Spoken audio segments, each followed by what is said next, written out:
Hello! G'day viewers. Love that the camera dies and turns to a white mist when it gets hit by the train there. It was fun making that. Anyway, this morning we are here on Horseshoe Curve, so hello to Chicago, Michael and Crazy Dash and Roy. I missed you, Roy. I'll just type in hello to Roy so he doesn't feel left out. I missed him in the middle of the other chats there. Sorry about that. Anyway, we're back on Horseshoe Curve this morning, and today we're going to start off by loading some coal. I've got to remember which service this is now, because do you think I actually wrote this down in my notes? And Hello, everybody. And there's Michael, and we can hear his keyboard clunking away too. Hello, Neil TV8. How are you? All right, it's the ES48. I think it's 651.1, so we will run this. I'm not going to try and use the slow speed control, because the slow speed control is to, well, it doesn't really work with this train. Let's just put it that way. So the first thing we have to do is go and uncouple some stuff, but, oops, you know what I should have done? You know what I should have done? Actually, no, it doesn't matter. It doesn't matter for this one. Don't worry about it. I should have turned this on first. Followed all my own advice. But let's do a few other things before we go and uncouple. I'm quite happy that that's... Is it in handle off? Are we cut in? That's the question.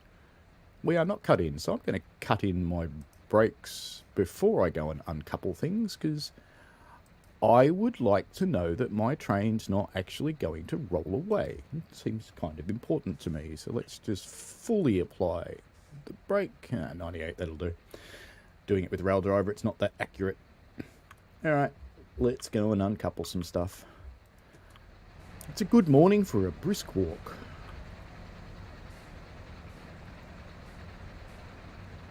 So how are people enjoying Horseshoe Curve? Ooh, Neil TV8 had to reset his gaming PC where he had TSW2 saved after an unfortunate event. We have all been there, mate. You have my empathy, absolutely. It is always horrible when that happens. And it's all well and good for some clown like me to say, back up your save games. But, you know, that only works if you remember to do it before your PC dies.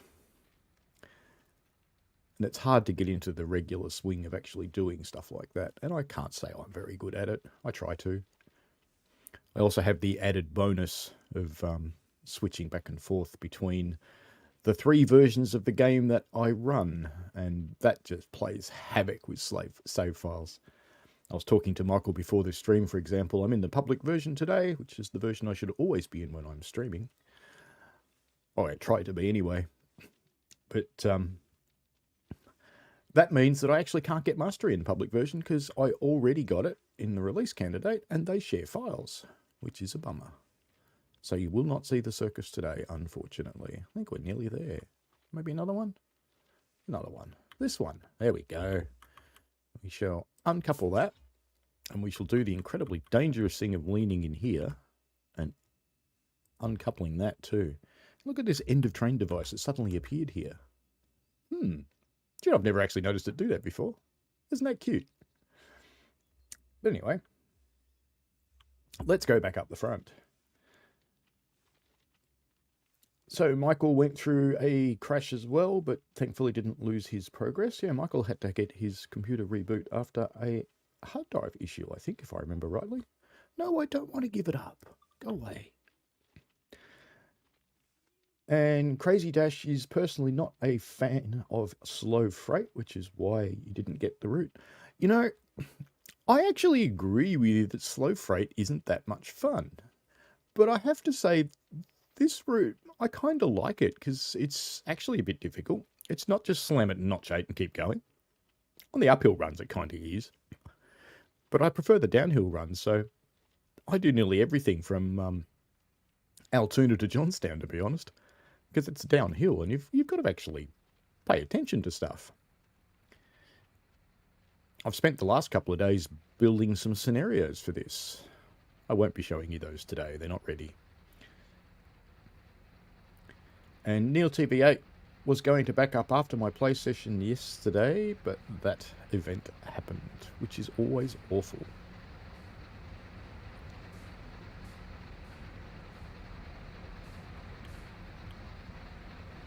If you're not sure where your save games are, if you're watching this stream, I think this is the front loco. Ooh, it would appear to be. Okay. Now for the fun bit. Let's get some lights on. Start generating some electricity. What about some more lights? More lights. More lights. Gotta have more lights. I think that's about all I want to turn on. Now we are in run.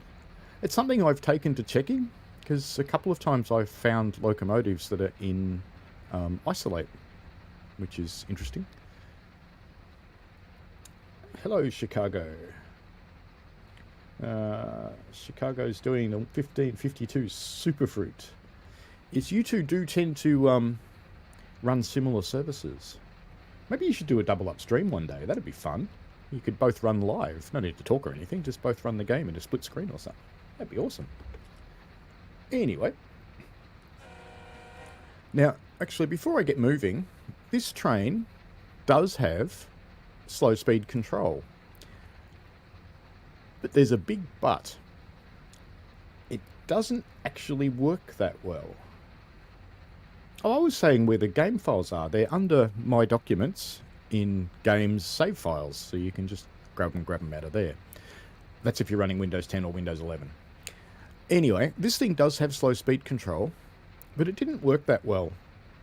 And when I was complaining about that, I was pointed in the direction of the ES44 manual.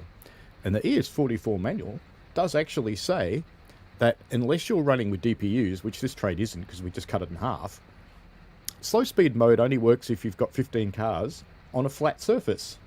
So that's why you can't do it. So we won't go into slow speed mode because it's a bit, well, shit. Alright. So let's get some throttle happening, because the last thing I want to do is to roll back on my train. And we will release some brakes. It's going to take a little while to pump it up because I did apply the service brake. But these cars are empty, so we might be able to move, maybe. We'll see. But I'm just going to leave it sitting there, working its little innards off while it gets going. Hopefully the audio is good today. I spent some time trying to get that to be a little bit better. So is the game loud enough for you guys?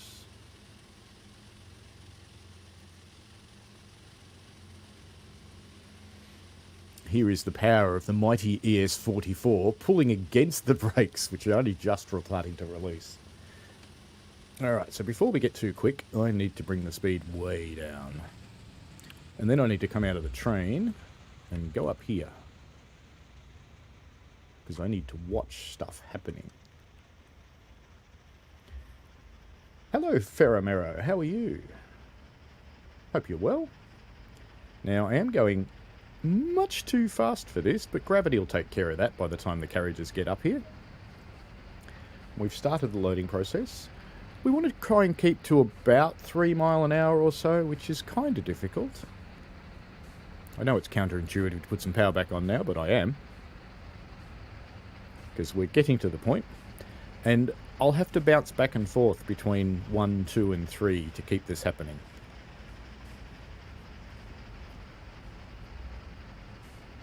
First time in my stream for Ferramero, and thanks Roy for confirming the audio is good. So welcome Ferramero. Yes, hopefully that's how I say your name.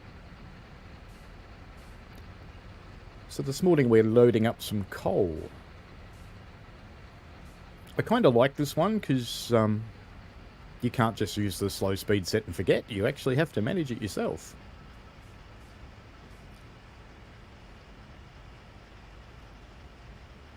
So this is one time that I do use the HUD. In fact, I might even turn... Oops, not that. That. No, not that. What am I doing? That! There we go. Randomly pressing F1 buttons. Hello, Mr. Quicko Gaming. Ah, it's time for bed for you. Not for me. It's time to get up. I am driving with a rail driver today. Do you want to see it? How's my speed going? Speed looks okay. I can muck it. Look at that. The rail driver's almost in the right spot. Anybody think I'd planned it? Alright, I'm happy with that speed. We'll just leave that there for the moment. I do usually drive with the rail driver, although anything that requires a lot of throttle movements, I tend to swap to an Xbox controller. It's 340 for Crazy Dash. Excellent.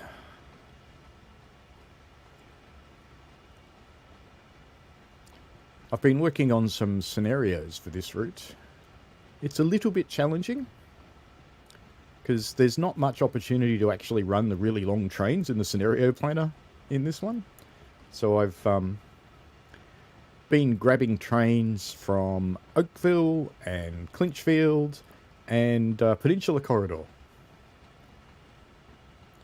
So it's 11:40 PM for Mr. Quicko. It's a little late in the evening. Thank you for joining in so late. And Michael's also on 3:40 PM.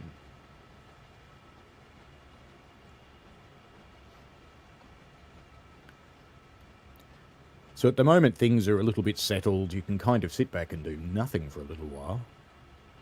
But that doesn't last very long. We're going to have to start juggling again soon. We're down to 2 miles an hour, so I need to give it another notch, back up to 3.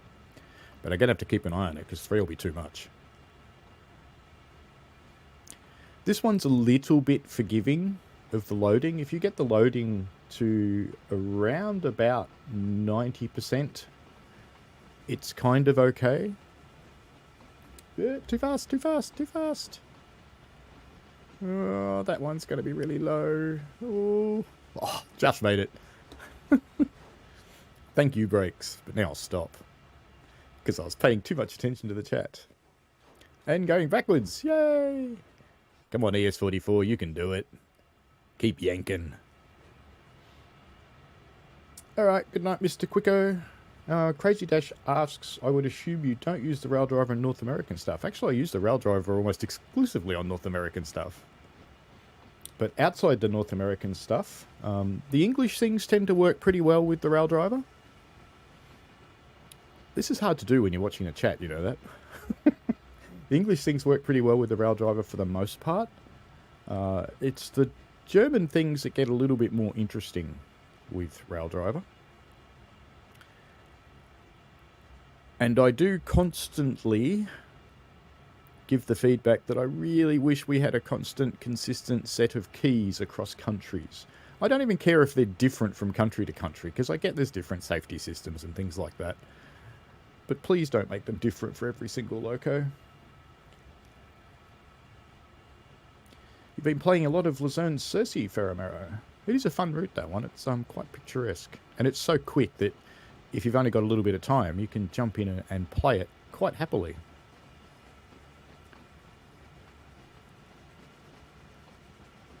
Yes, and Chicago's saying cab signals alarm doesn't go off in the ST70 ACE. Did it ever? I didn't think that was plumbed up for cab signalling.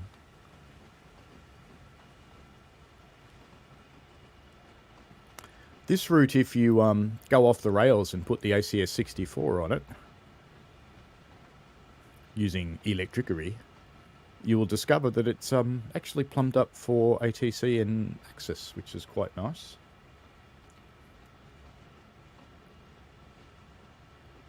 And Crazy Dash went, yes, he meant outside of North America, especially on the German stuff, because the master controller is standardized on EMUs. Yes, it would be nice. I mean, they do have some variety in the German stuff. There's some locos that are quite interesting. Yeah, cab signaling definitely doesn't work on this route. The route's set in 2018, and PTC, or at least PTC, but PTC and Axis was preferred, but that wasn't actually mandated till 2021. So this route, I believe, was in the process of getting it at the time, but it was not finished. But the route itself is all set up for it. It's just the locos aren't.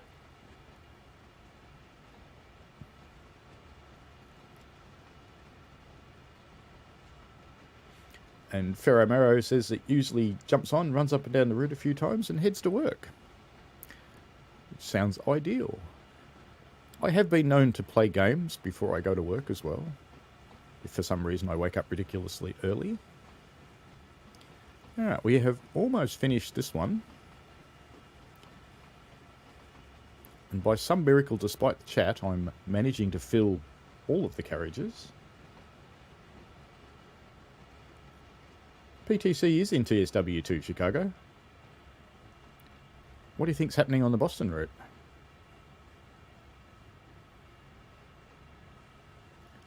Train's starting to struggle a bit now. It's a bit full. It's getting a bit heavier.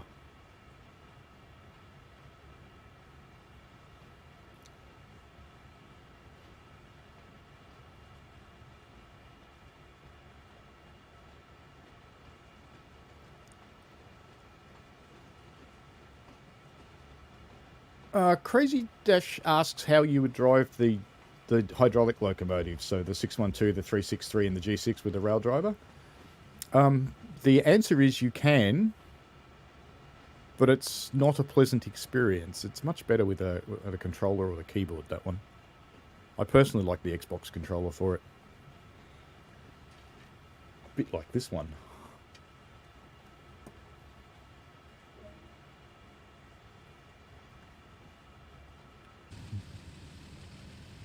Where are my wipers on?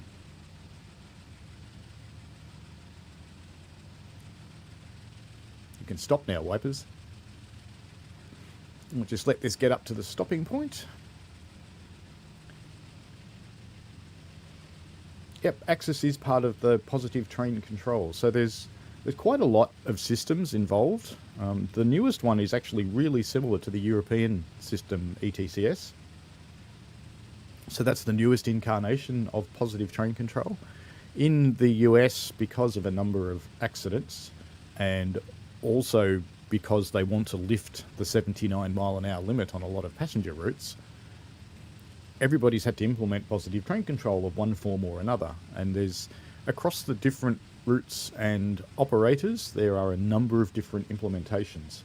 PTC, or ATC, that automatic train control, is relatively standardized. Axis is becoming relatively standardized across all of the US, except for the areas that are introducing ETCS, which is European Train Control System. And then, of course, there's everybody's personal favourite, the fully automated trains at BART. Little bit of brake should be enough to stop us, but it probably won't hold us because we're on a big bloody hill. So I might actually go almost a full application, I think. Because now I have to go back here and I have to change some points. And I could certainly walk down here, but why would I do that? Weren't we in that left-hand track a moment ago? No, we didn't come out of the left-hand track. That's right, we walked down the left-hand track. All right.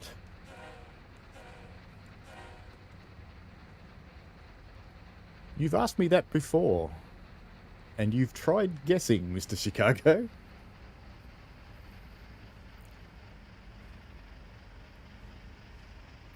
Now, I'm not going to power for very long with this going backwards. I'm just waiting for the brakes to release. The rear is at 80 now, so we should be starting to move. Don't quite get why we're not, to be honest. Because we are in notch 2, and we are pushing backwards, and we are going with gravity. Interesting. There we go. I wouldn't have thought it would take quite that long, but that's okay. Alright, let's just throttle off now because we're starting to roll, and I'll just get the dynamics into setup. Michael and I had a chat before this stream, and Michael mentioned that the dynamics feel too powerful in this thing. The ES44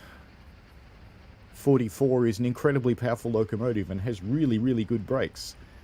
And there are way too many locomotives for the load on this one. So I think when you play this scenario, you get a bit of an idea of what it would be like with less.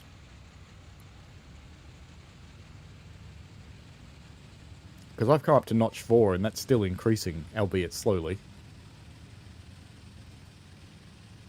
So most of the trains have 6 ES44s on them, which is, or 5, which is quite excessive. I'm actually going to give this just a little bit of normal brakes as well, because we're going a little bit quick. And since we're going a little bit quick, let's give this a little bit more normal brakes. Just in case we run through, I'm just going to set the points. Just in case I don't get this back under control, because it's not looking real good, is it? Let's give it all the dynamics. There we go. We're starting to come back. In fact, I'm just going to leave the brakes the way they are, because we're not too far off the stopping point. Might even give it some more. Look, full service. There we go. We've got all the brakes on now. Everything. I will catch up with the chat in a moment.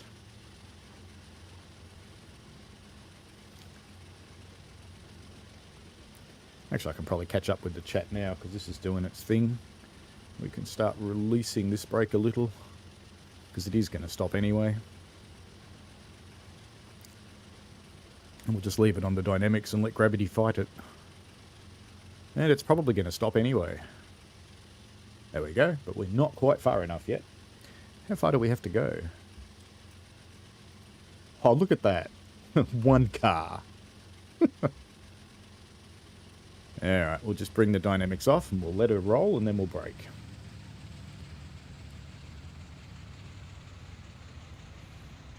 Because I shouldn't really have to go very far. The back of the train should really trigger this.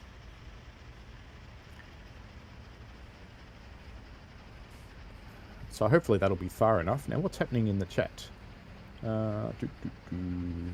Chicago says the only problem with PTC is it causes more mechanical problems. No, I wouldn't think so. You might have issues with PTC itself, but it's not going to cause you mechanical problems with the loco. And Crazy Dash remembers when the racetrack's top speed was 100 mile an hour until 2 accidents occurred. That does tend to be to happen. Most safety implementations tend to come about because of an accident. When we see them come out in the Heritage Railway that I work on, and we often think, okay, what happened that they're making this change? What else have we got? There's a bit of a discussion going on about the top speed on the racetrack. There we go. We've finished that part of the scenario, and we can start the second one. Gold medal! Yay!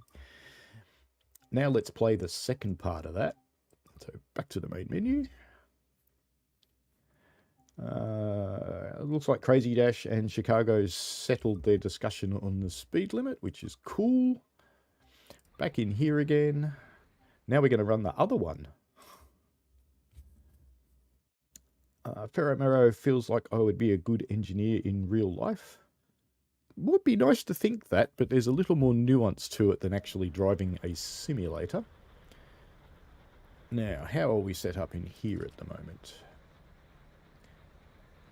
Don't really need to turn that on. Let's turn on some other things. Brakes in handle off, so let's put it in full service and cut it in. Yeah, it's cut out, so we'll have to cut it in. Save and exit. Let's turn on our gen.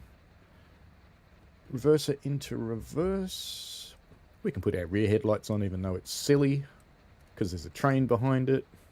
But that's okay. Now let's just go back and have a look at what's going on behind us, because I'm pretty sure all we have to do is push our train. See, there's the one we just finished here. We just got to push our train up there. That was worth checking. Points weren't set. And those points are okay. So let's jump out of here. Let's put some power on.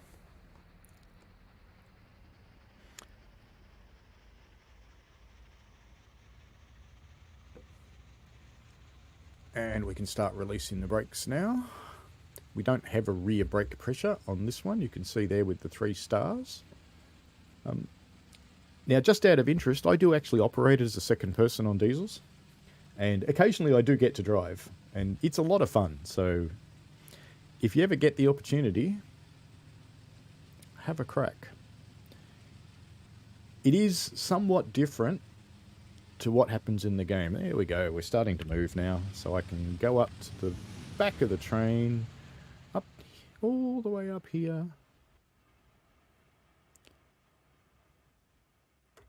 Is the back starting to move yet? Yes, it is. So I can just come up to the loader and wait for it now, and then I can watch the chat and chat with you guys. Looks like it's picking up speed quite nicely. Of course, we don't want to pick up too much. I always get tempted to steal that car that's sitting there, but then the scenario won't work. So I'm just going to power that down a little now, because 13 mile an hour is a little excessive for this. So if you do get a chance to get on a train, driving them up hills is pretty much exactly the same as the simulator. You just fang it and go. It's downhill that gets more interesting, and getting your stopping points in stations right, that's quite interesting too. There's a lot to learn with the brake. It's more magic than science. But after a little while, this sounds strange to say, but after a little while, your hand kind of knows what to do, and it finds the right notches. And every train brake is a little bit different. They all have slightly different notching. They're all worn out in slightly different ways.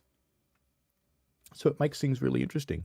And it wasn't that long ago that I actually got my first downhill drive on the Heritage Railway down our biggest gradient, which is 1 in 30, which is actually really steep for a railway. And my driver of the day said, "Have you driven it down the big hill before?" And I said, "No." And he goes, "Well, time to learn then. Get in the chair."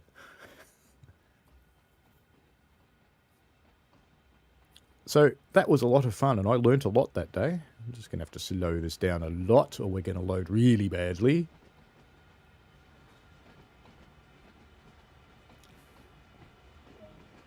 Will this carriage even manage to fill up? No, but that's okay. We'll finish it on the way through. Oh, maybe it will. Oh, let it roll. There we go. It's about the worst thing you can do to a train is let it roll and then give it lots of power to go backwards again. Just catching up with the chat. This is starting to move again, but it's moving in the wrong direction. There we go. Now let's bring the power right back so that we don't overpower. It's a bit hard with the rail driver. Coming through here, looking at the chat. We've got Chicago says do 67E since it comes onto the CN near me in real life. That's, well, it's possible. We'll see. My third one that I'm going to run is an uphill run in the snow with something big, so maybe it'll be that one. Crazy Dash says, gotta love the diesels. He loves electrics, but nothing beats diesels.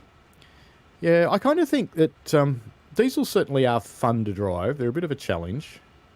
But today's diesels are so computerized, they're not that much different from the modern electric trains either. I kind of think that they're probably starting to go on the way out. So we're starting to see hydrogen locomotives now. We're starting to see a lot of commuter routes around the world getting electrified because burning dead dinosaurs is just becoming very unpopular with private organisations these days. The government still don't seem to care particularly much, but the private organisations have started to realise that bad things happen to them in the courts when they don't stick to what they've said about reducing fossil fuel usage. This train seems to have settled down now. That's good. This one you need to keep an eye on too when you play this particular service, because out the track out that end, there's enough room for it. Just.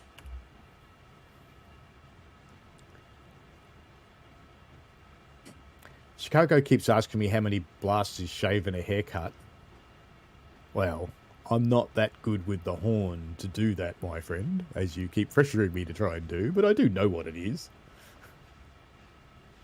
And Crazy Dash says he's learnt quite a few of the routes HUD-less, and the S-Bahn lines are some of the most fun to learn because of their constant stopping and going. I do really enjoy playing without the F5 HUD, the one in the bottom right-hand corner.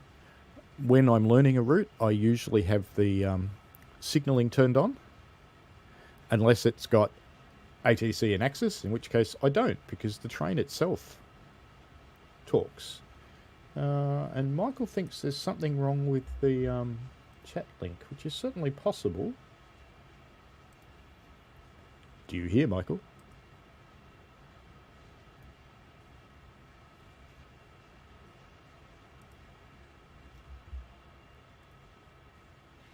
Oops, train's getting slow.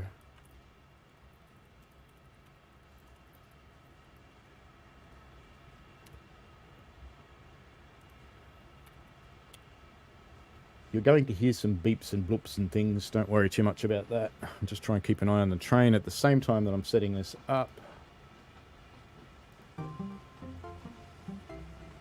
Okay, that's working. That went out. Let's try that again, Michael. Oop, getting too quick. It's because I'm trying to do IT things at the same time that I'm trying to drive a train. It's not a good idea.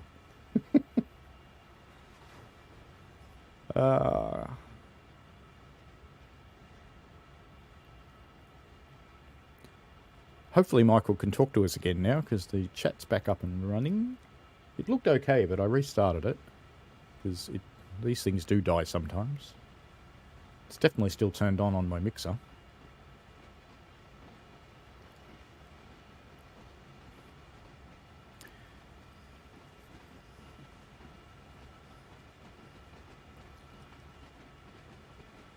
I think this one's harder to juggle than the other one. I keep finding myself getting way too fast, and then way too slow, and then way too fast, and then way too slow. We're getting there, though.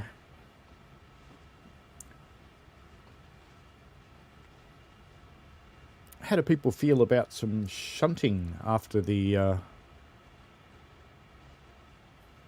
after this one? I could run the Juanita cleanup scenario, if you like. I quite like that one, because it's not like most shunting scenarios. It's a little bit creative what they've done.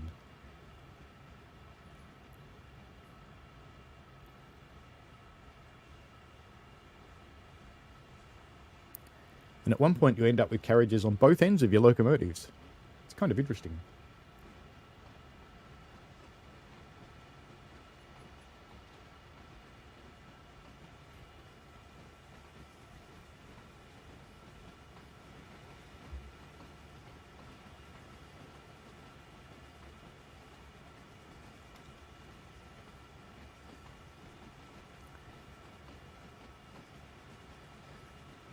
I'm not doing great at keeping this at the right speed, but so far we've somehow managed to fluke a full load of each car.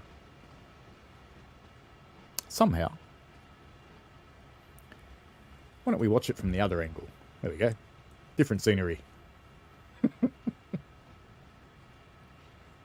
It's almost finished anyway. I can see the locomotives.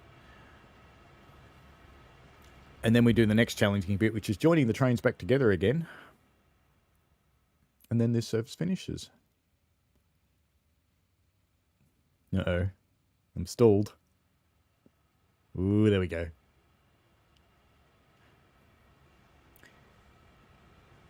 I think there's only 2 ES44s on this. Oh no, there's 3. Should be okay.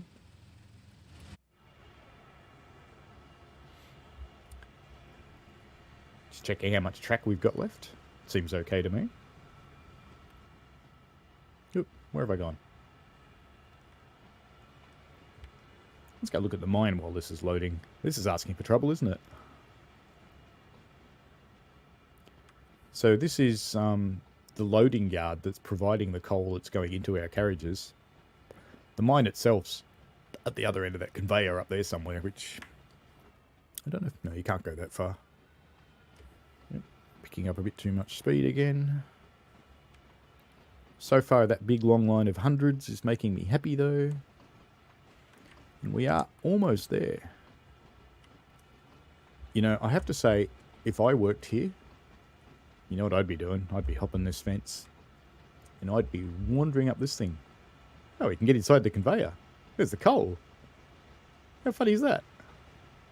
You can get in here too. There's a different view. That's kind of cool. Silly, but cool.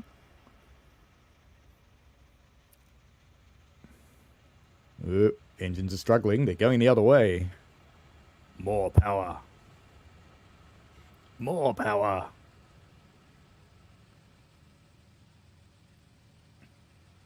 I will definitely be still here, Ferromero, assuming my internet and electricity stays on. So enjoy your dinner.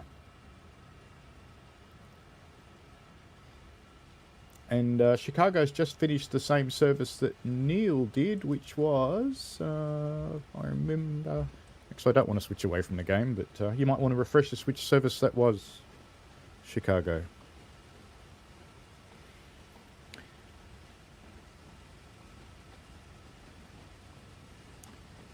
Neil's streams, if you haven't watched them, Neil TV8, he takes a railfan sort of perspective, so you get cab ride views and line-side views and things like that. He doesn't talk, but it's quite like watching the videos of real cab rides and things.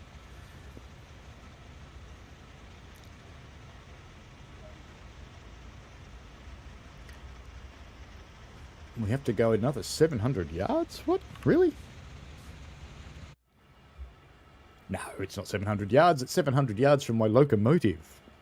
Alright. More power. Just have to get part of the train on the blue thing. And then I think, if I remember rightly, we have to put the train together. And then this one finishes. Yep, Chicago, you put out videos as well, so...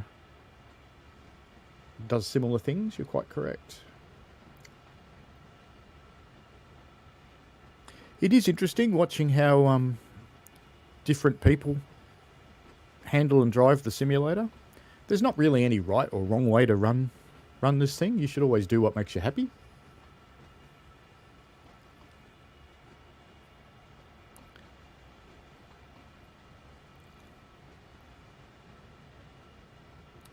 I try and run in a way that I think's realistic, but, you know, no guarantees in this world.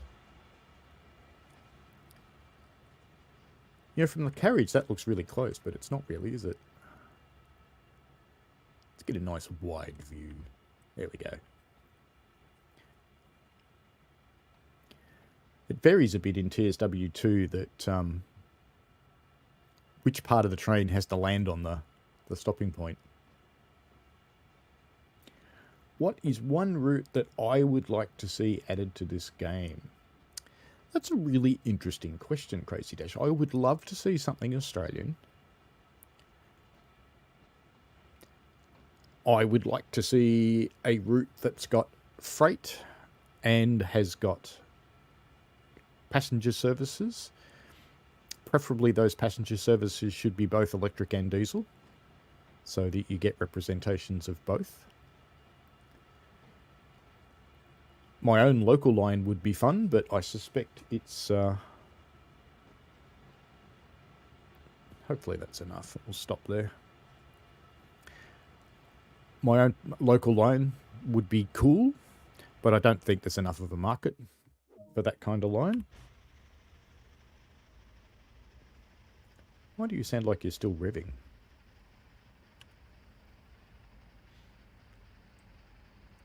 Let's see, points that end are set correctly. The points at the other end are set correctly, so we're just going to go for a cruise now. Back into forwards. Release the brakes. And I'm going to go into setup on the dynamics straight away, and we're just going to let gravity take care of things for the moment. Let's see what happens. Now, I think there'd be a bigger market for some of the New South Wales trains, because they have a greater variety of services than we run in Melbourne. I mean, my local line gets 2 steel trains a day. It gets about 50 electric train services. There's a couple of diesel services. There are some other lines that offer a lot more variety that might be a better pick. around Melbourne.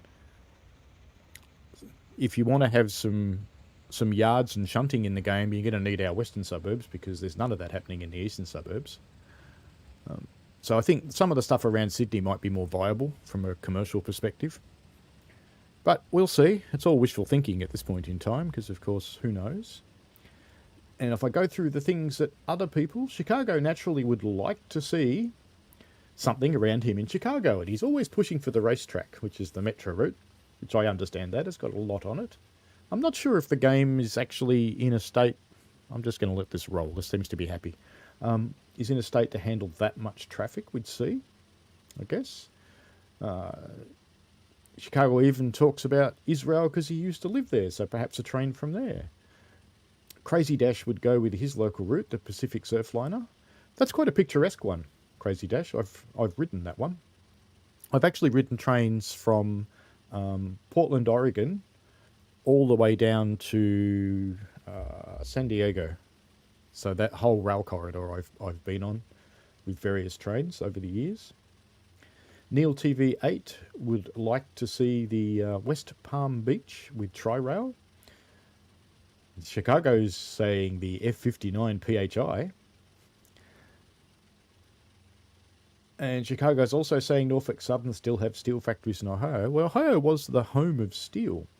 And if you look up on YouTube, the JL58 narrow gauge, which I think the channel's recently been renamed to, it used to be the Youngstown Steel Museum.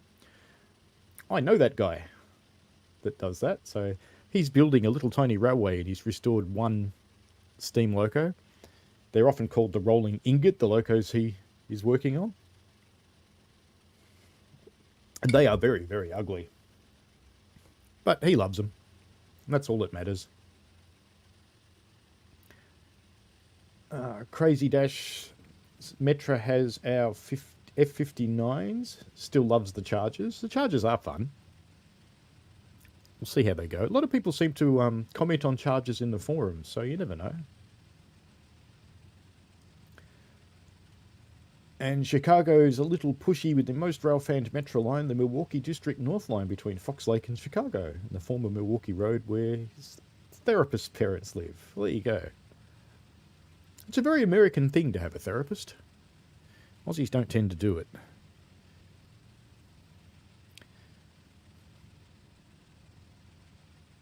Yeah, these dynamics are really... they're just holding us back a bit too much. Let's get some rolling happening. Cayman A, welcome. And he would like a UK route, the West Coast Main Line, London to Birmingham. That would be cool.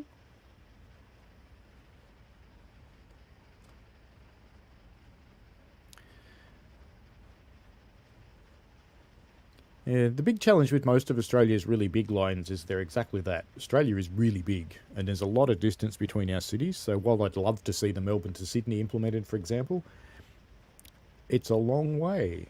It's 860 kilometres, something like that. So about, 500 odd miles. It's a long way. Some of the New Zealand stuff would be really cool. That Midland line that I played on TS recently would be fun.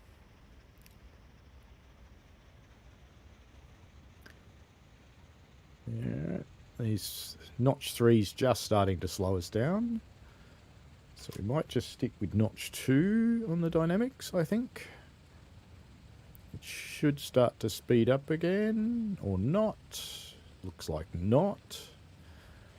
Alright, back to 1. Crazy Dash has been playing the racetrack a ton on Train Simulator, super fun route. Loves running the express trains down the centre track. I think that would be fun. I've done some train handling videos, Chicago. We're doing one now.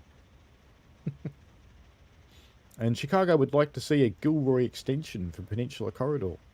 They don't get many trains down on the Gilroy extension.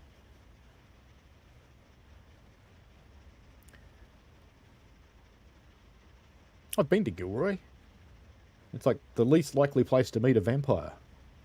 Because Gilroy's main claim to fame, they have two things. They have a giant outlet mall, and they have a lot of garlic. So there won't be any vampires in Gilroy.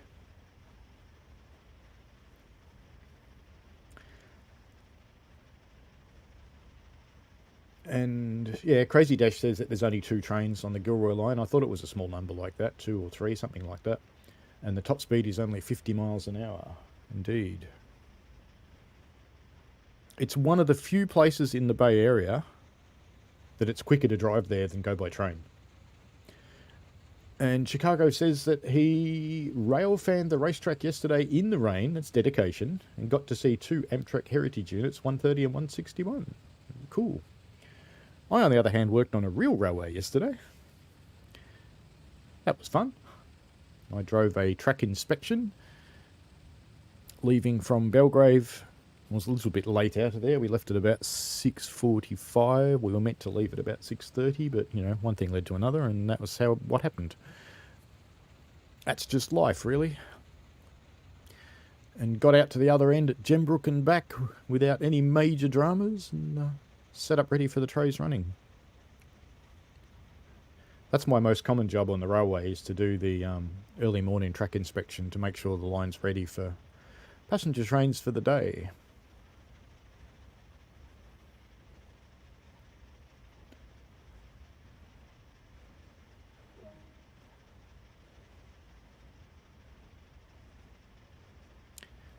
Stop beyond the switch in 0.7 of a mile. Yes, master.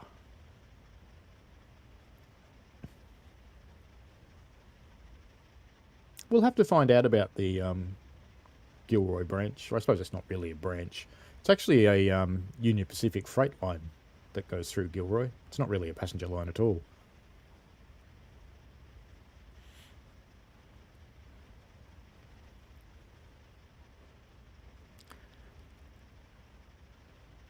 I thought the Starlight ran a little later than that. Unless its timetable's changed, because last time I rode the Starlight, we didn't even get to Oakland until about 11 p.m. Then we woke up everybody within 500 metres of Jack London Square by constantly honking from about 25th Street all the way through Jack London Square until we stopped. I used to live quite close to Jack London Square, and I could hear the trains. I wasn't close enough that they woke me up, but I was close enough to hear them.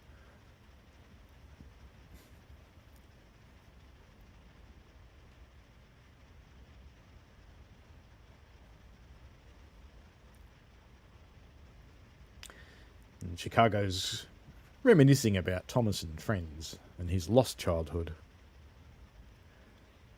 Came and watched a random YouTube video of a US Army train passing through a street in the US. The train was about 1.5 miles long. I'm guessing you're watching the, what's it called? Virtual rail fan cameras. I saw that pop up on their feed. Crazy Dash would like to see another section of the Northeast Corridor, New York, Philadelphia. Yeah, I wouldn't mind that one too, actually, because I've ridden that one, and I've spent some time in New York, not enough, but I quite like that. I had a train booked from Philadelphia to New York back in 2000 and... might have been 2000, actually. I think it was 2000, because it was before the evil things happened. So it was probably 2000, about September-ish. And it was meant to be in a cellar. And I booked it specifically because I wanted to ride the Acela. But the Acela broke, so it ended up being a normal train. That did make me just a little bit sad that I didn't get my fix of Acela. Life.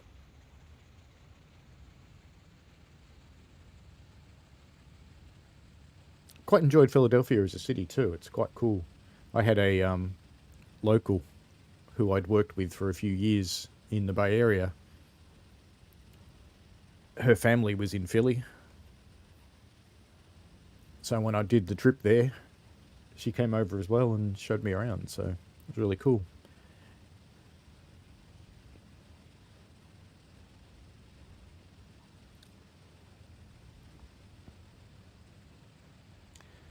And Crazy Dash is working on a video talking about the New York Philadelphia. That'll be cool when it comes out.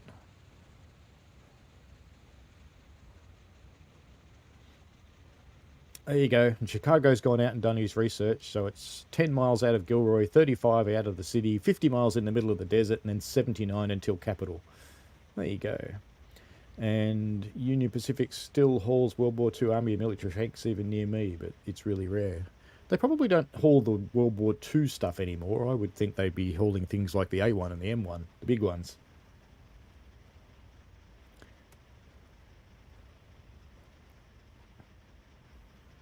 I've heard the name Toaster, Crazy Dash, for the AEM7. I don't know why it's called a toaster, though. Does it look like a toaster?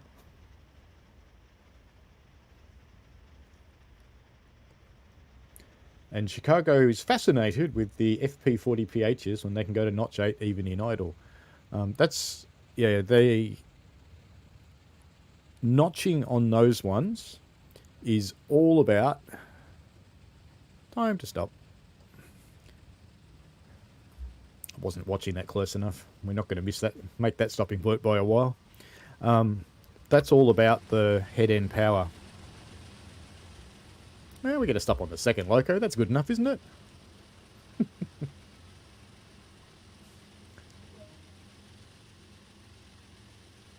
Cool. So we go back and set those points now. I don't know about you, but I'm not walking back there. We're going to do it this way. And we're still in dynamics in this cab. That's funny. Should probably come out of dynamics, shouldn't we?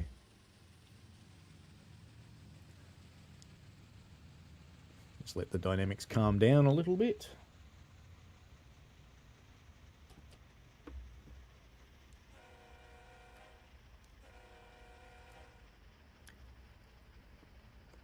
And I'm going to power this up.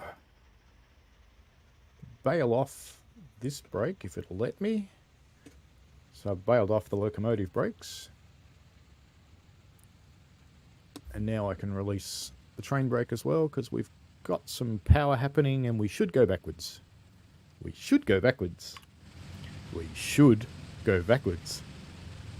Any minute now, we should go backwards. Maybe notch 3 is not enough. It's enough to hold it there. Alright, one more.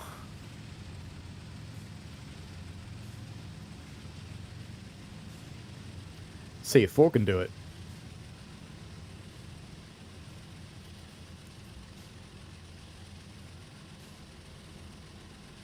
Maybe not. Ooh, yep, there it goes. Depends what railway you're on, Chicago, whether it's 2 blasts or 3 blasts. It's different rules for different railways. Our local railways do actually use 3, so yes, I probably should use 3 because that's what I'm used to. Most of the time when trains are shunting in yards, they don't really use the horn much at all. You'll tend to hear something like this. If I can get it to do it. Things like that. Because if you imagine there's lots of trains hunting in a yard, they don't want to annoy everybody. Crazy Dash also mentions the E60, which he calls the brick. I'll have to look that up.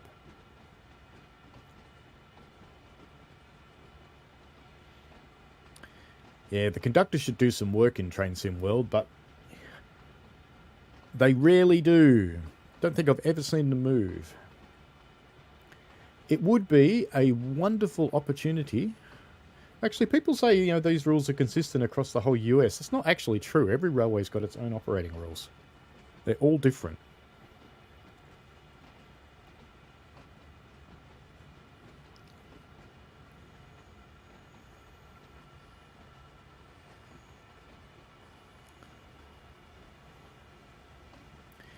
Here, if you've got issues and you need to signal that you have problems in a yard, you get on the general radio channel and yell out red light, red light, red light, red light, red light till everybody stops.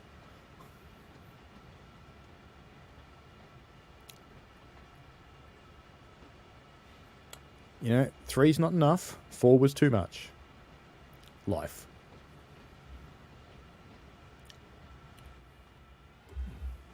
Let's go look at the town while we're here. Like all towns in TSW, it needs some life.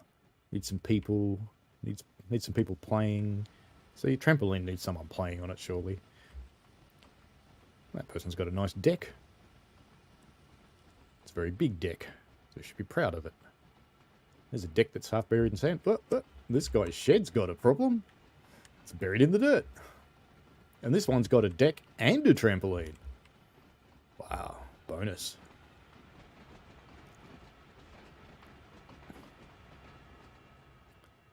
Not too far to go to couple up to our train, which I think is where this service ends. Yep, that's all we do on this one.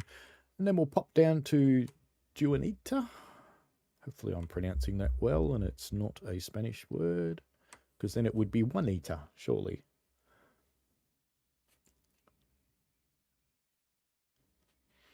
Yes, it's a slightly buried shed. Maybe they had an earthquake or something. Who knows? Here comes our train. Still slowly increasing in speed, but I'll keep it in notch 4 for the moment because it'll slow down pretty quick. Hey, what the? We filled that up before. Now it's empty. That's funny. Oh well.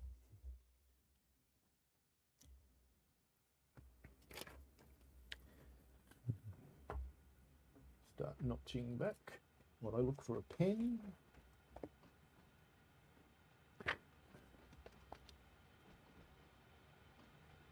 Notching back a little bit more. Still hunting for a pen.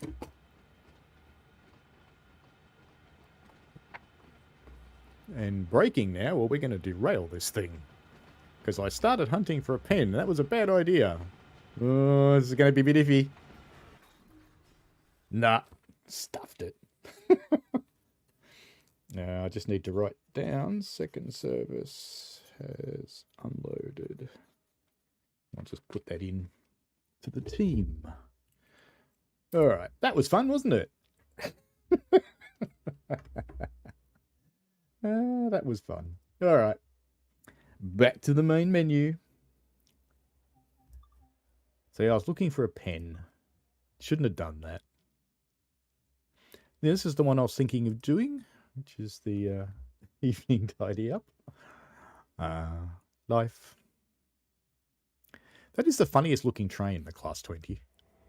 It's a strange looking thing. You know what else is a strange looking thing? Look up there. See that wall? But look at the map.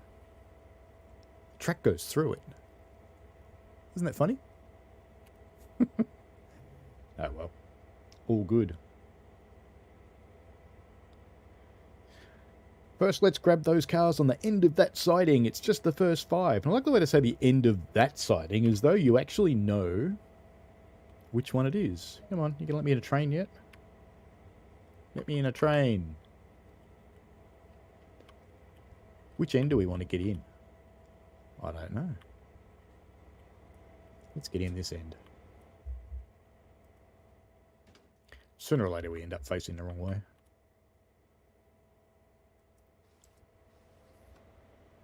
Alrighty. Let's get set up. Medium lights in the yard will do. Oh, dim. Yeah, you want to be dim, that's fine. And we will fully apply the independent, fully release the train, set to freight.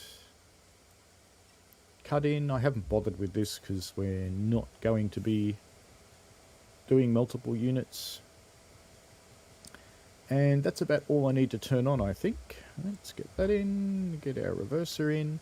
Now let's jump out and see what it wants us to do. Where does it want us to go? Down there. Okay. So how do we get down there? So that set of points is set right. I always find I end up looking like a dog doing this, because whenever I'm looking at the points on the map, that one's not right. I end up turning my head on its side. That one's fine, that one's fine. That one's fine. And that one's fine. And that one. Good-o.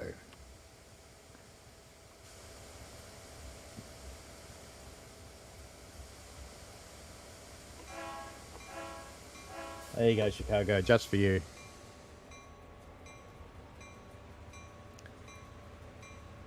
Neil TVA accidentally derailed while doing a switching service in Clinchfield.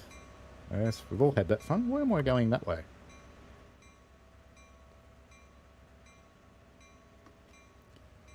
I'm not making any power. Oh, because my reverser, for whatever reason, didn't actually follow the rail driver. Alright, let's see if I make power now. There we go. That's better. Yep, we're moving the right way this time. Neil TVA accidentally derailed while doing a switching service in Clinchfield.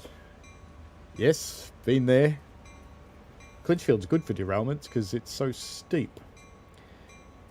Chicago says 20s look like GP7s. Kinda.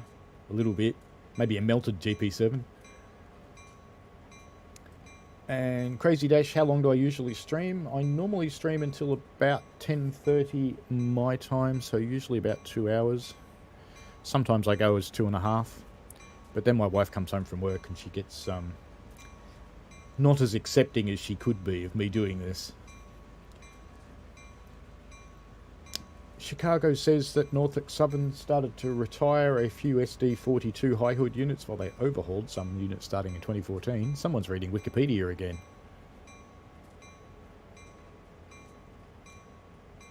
And is this one a really hard scenario? No, this one's not really hard. You just need to pay a little bit of attention, which of course is always difficult when you want to chat. And Michael says I didn't set my reverser, which is true, but I did set it on the rail driver, just for whatever reason it didn't happen in a cab. That's life. At least I think I did. Maybe I didn't.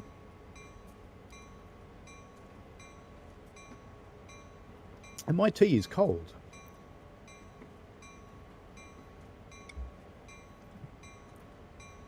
The delay in block guy is a real railroad guy, so he's normally fairly good. Now I know I should keep the bell on in the yard all the time, but quite frankly it's annoying.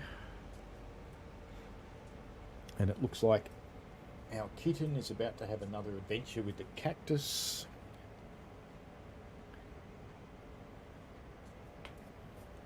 Get off the cactus. It's fascinated by this cactus that I have on my desk. And it plays with it, and then it hurts its foot, and then it bites it. And then it gets really angry.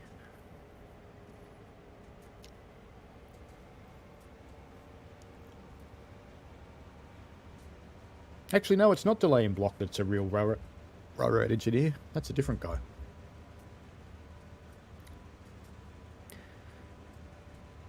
Yeah, the Delay in Block guy does put out some interesting stuff. There's quite a few videos on Saluda Grade. My favourite one is an actual video by Norfolk Southern made in the 80s on how to manage the grade. It was a driver training video. That one's really interesting.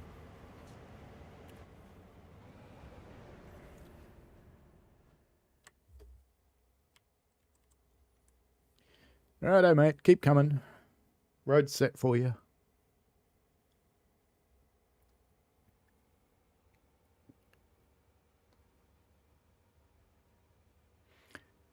Imagine Saluda Grade in Train Sim World 2. People would be crashing all over the place. And you have to come down the hill at 8 miles an hour, so nobody's going to do that.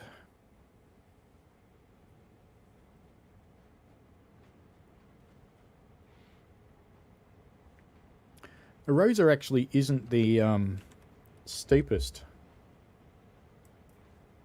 railway in the world. It's the steepest in the game.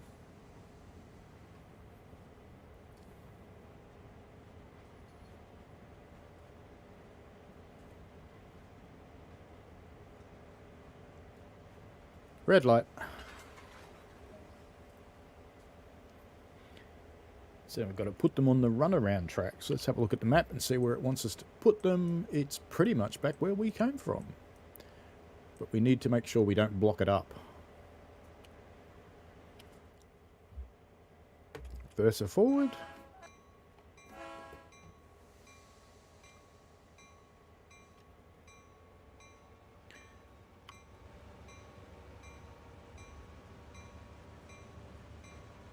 coming with us?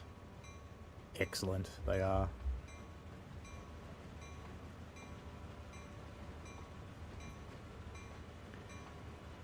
I'll have to find you the details of the steepest one, but the steepest one I know of is 7%. It's a normal adhesion railway. Beyond that, you'll normally have to go to a funicular, which is a railway hauled by a cable, or a cog railway. There's one in Tasmania, which is a cog railway. We used to have one of their locomotives in our museum, but we gave it back, and they restored it. That wasn't the most popular decision with our railway people ever. But I think a good decision, because this locomotive that was basically just slowly rusting away to nothing has gone back to its home railway and has been restored and is fully operational and running just about every day, which is fantastic. Hello, Ferromero. Welcome back. I hope your dinner was nice. I think the route through the Goddard Tunnel is pretty steep too. I can't remember exactly how steep. Somebody might like to look that up, because I'm certainly not going to try it while I'm driving. Alright, we are pretty much at our stopping point, I think. How's the back of the train looking? Can't go down the back. Okay. Did I miss that stopping point? Am I in front of it or behind it? I'm behind it. Little bit more, please, driver. You screwed it up.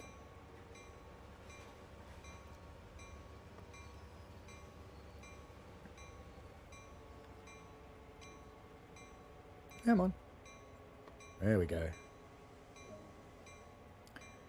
Alright, now we get to uncouple those ones.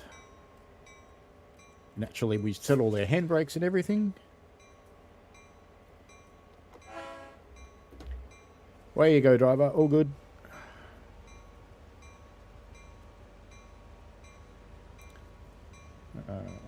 Chicago's asked, do I know that a CSX intermodal train hit a female actor on Alabama? No, I don't. I do know, however, yesterday there was actually a really bad accident in the UK with a work spotter who was hit.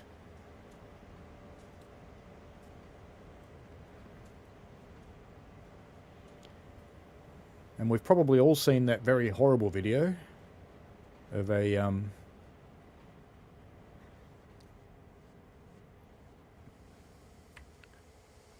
young girl that got hit by a train because her dad was in a bit of a hurry.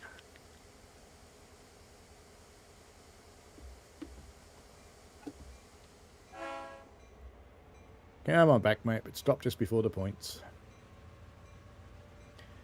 I have found in this one that you need to go ahead a little bit beyond the stopping point. Otherwise you can't change the points. So you go past the stopping point and then change the points. And then come back and stop. That be enough? That's enough. So you have to be a little bit sneaky. Alright, now we need to go around the first cut, because the other set's at the other side of the yard somewhere. So we're going to go around them, so we need to switch that one. And then we've got to check our path all the way through here. They look alright. There's the start of our path. That one. And the other end of the double switch as well. And that one. And that one. Every now and again I think about doing this by hand and just stopping at every set of points. Then I realise it would probably take about 4 hours if you did that. Alright, let's start him moving while we check the rest. Come on, let me out of the map. Actually, I want to be in reverse, don't I?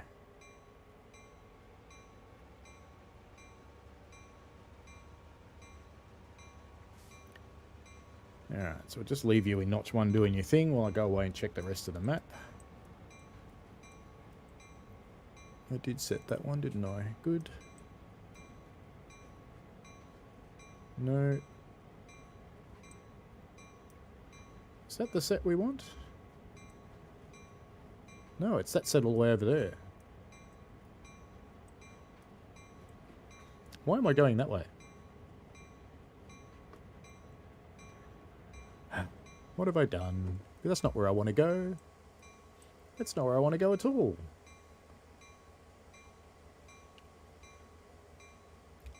I suppose I could go that way. I wonder if you can. It looks like you can get through there. What's the game going to do if I try and do this the wrong way, do you reckon? What's it going to do?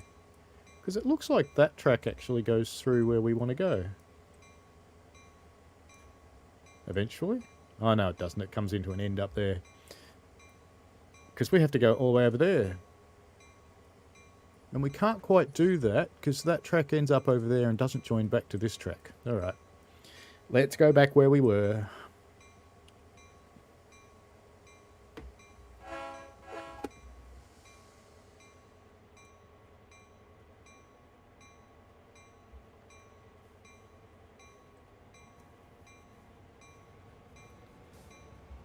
Bell's annoying you, huh? I'm not going to watch the chat for a little while because I'll do more dumb things like that.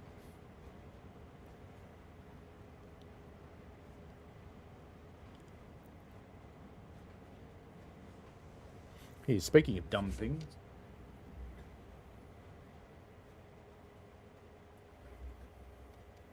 Look, dumb things.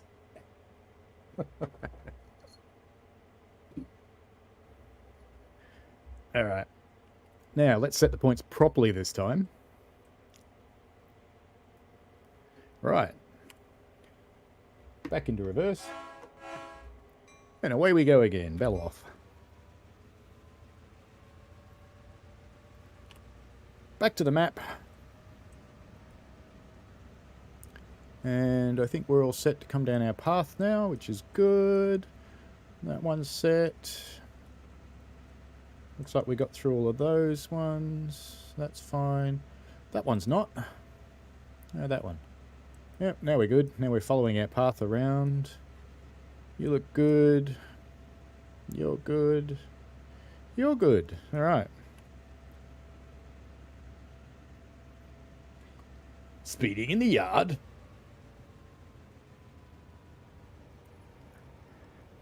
Yes, that is a little kitten whose official name is Luna. I call it Ghost. And sometimes I call it Spud because it's stupid. I thought I was going to go the wrong way then. I was a bit worried. What else have we got? We've got lots of people talking about people being killed. We probably don't need to talk about people being killed. And and how the New York Transit's changing some services. And then, of course, comes all the cat comments.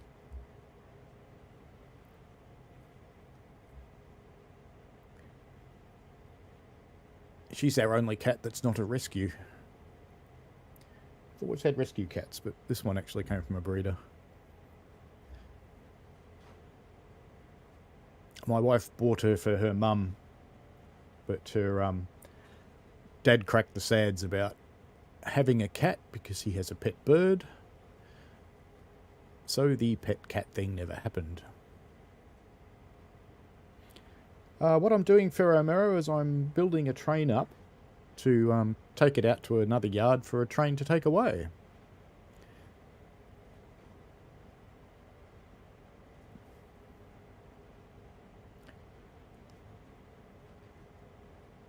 And we're in the Juniati yard.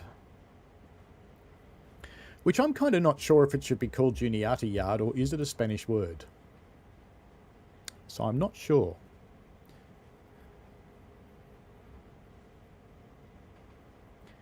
And Crazy Dash's cat is really chill. Loves being petted and cuddled.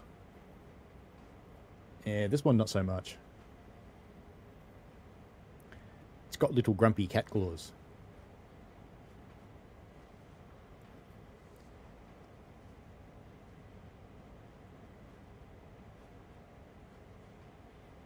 Now I just want to stop short of coupling up because I need to go and check.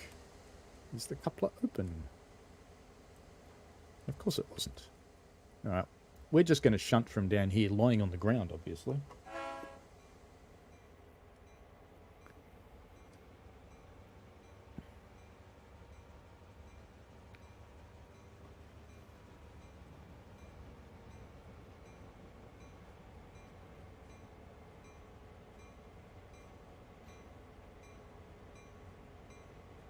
Have I ever had a dog? Yes.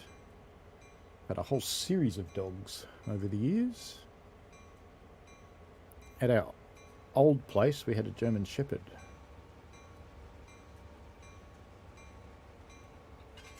But she, unfortunately, in the old house, we had farm fencing. So I'm going back the same way by the looks of it.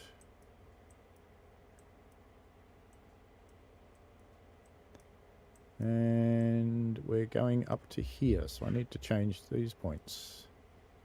And then we're going to follow onto and hook onto the cars that we put there before. Alright then, into forwards. And away we go. Fell off because it's annoying. But we had, in the old house, it was a semi-rural area. Small, not a small town, it's a big town really, called Emerald.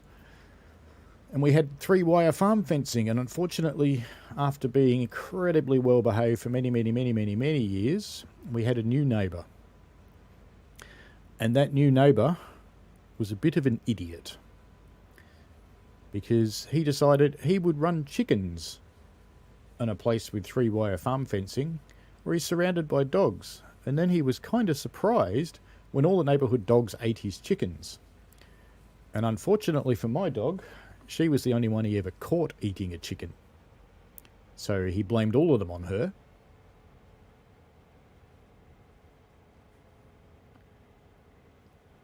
And we had to surrender her to a rescue so that she wouldn't be taken away and killed. So we have no idea where she went after that, because the rescue people don't tell you. But hopefully she ended up in a good home, because she was a good dog.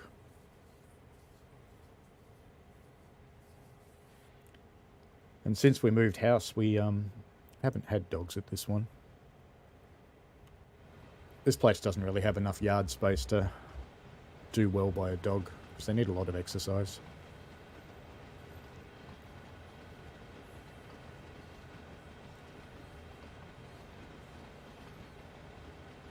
There's a lot of blind spots in this yard. Wonder how many accidents they have.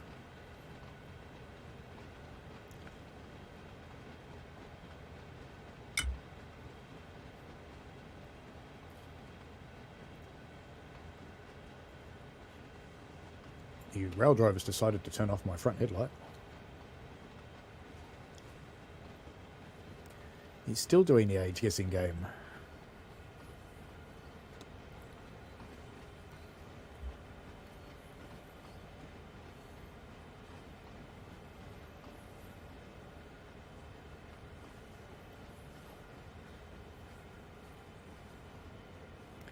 So Juniata is a work centre.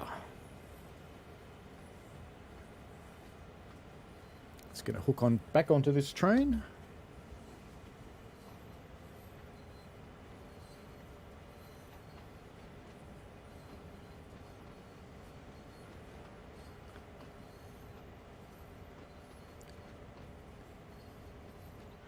Bonk.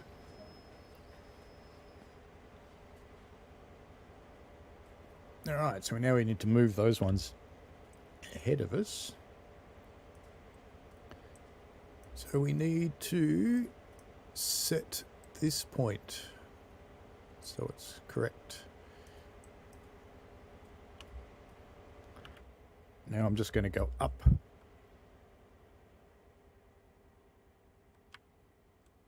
Because we need to make sure that our locomotives don't end up past this set of points here, I suspect.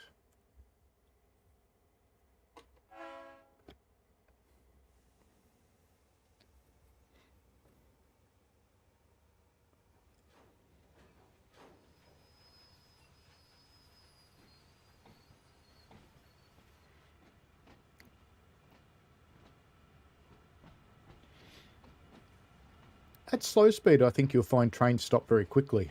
Chicago.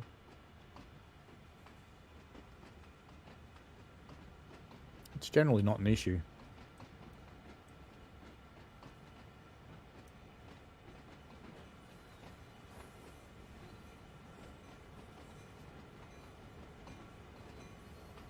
And you can't do kicking the cars in Train Sim World. You can in TS.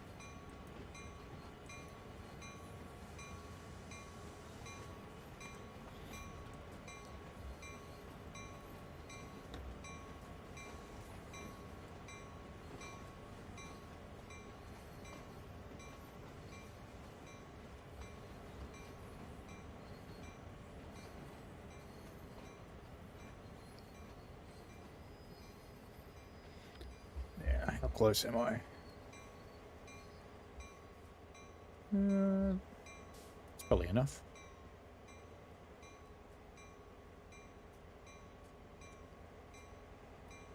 Uncouple when it lets me.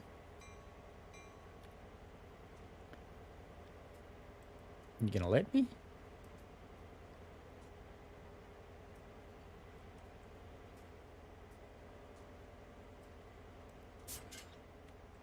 Doing the dangerous thing of leaning across.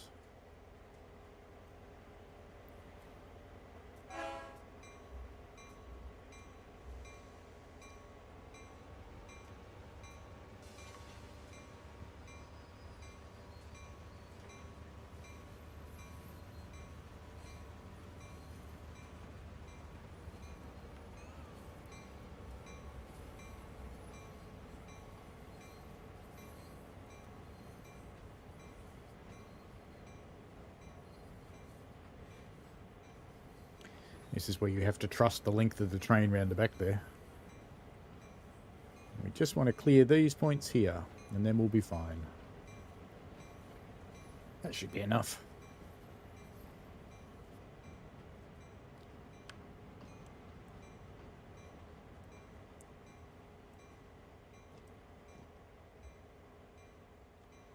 And same at the other end, I think. Those ones are okay. We need to set these ones. Did they move? Nah. It's one of those ones with the handles plumbed the wrong way. Into forwards. Actually, have I not made the stopping point yet?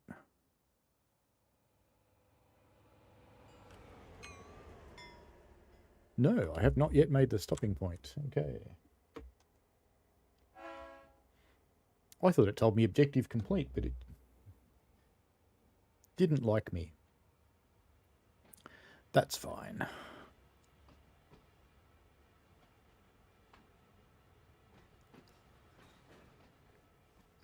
We're all ready to go for the other end. So let's just have a quick catch up with the chat.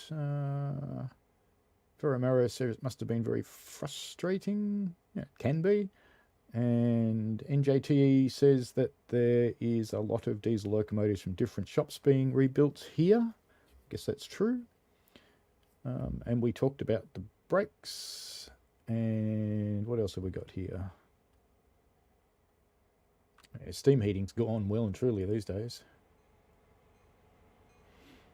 Now, we should be able to just go at this point, because we're all ready to go. Let's see what happens.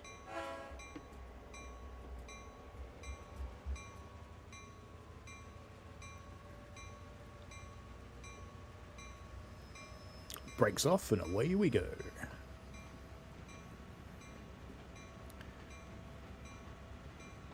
Now, of course, what'll be funny is if I haven't quite cleared those points enough, because we'll hit the other cars. Because they'll be foul. And I think we look okay. Close, but okay. Yes. Good miss.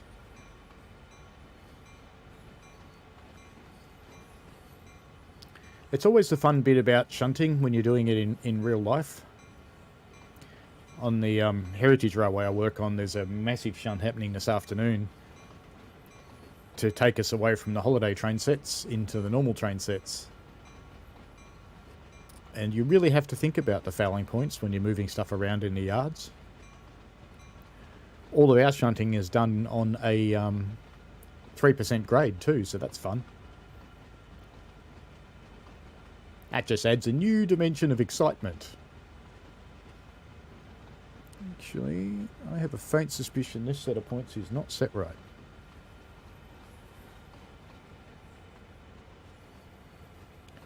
Because it wants me to go over there. But I'm still going round the back.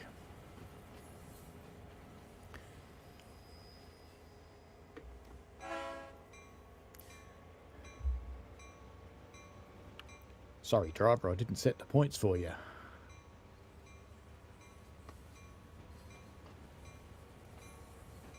Hello, Richie Peach. Well, it's relatively early morning for me, yes. It's 10 a.m. Or 9:56 a.m. to be a little more precise.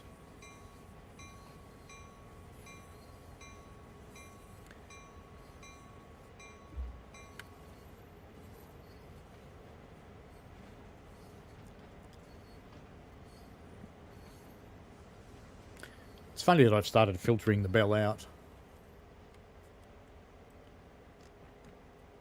I didn't do anything.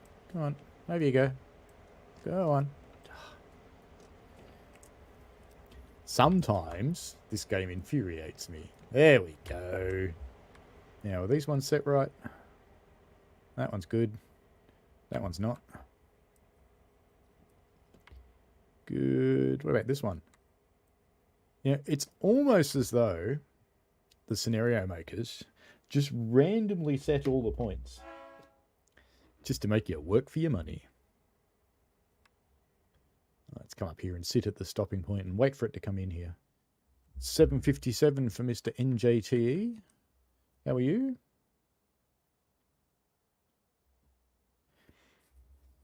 These points flip over, so if you run into trailing points, they just get pushed over. If you're coming into what's called the lead or the head of the points, then you'll just go the wrong way. Here it comes.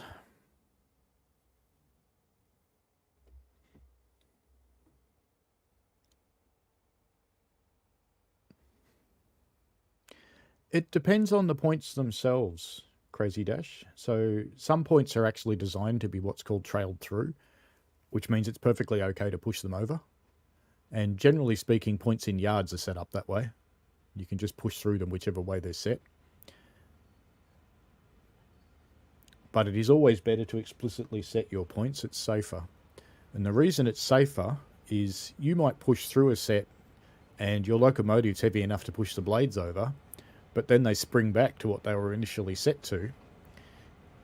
And then lighter cars with nothing in them might bounce over them.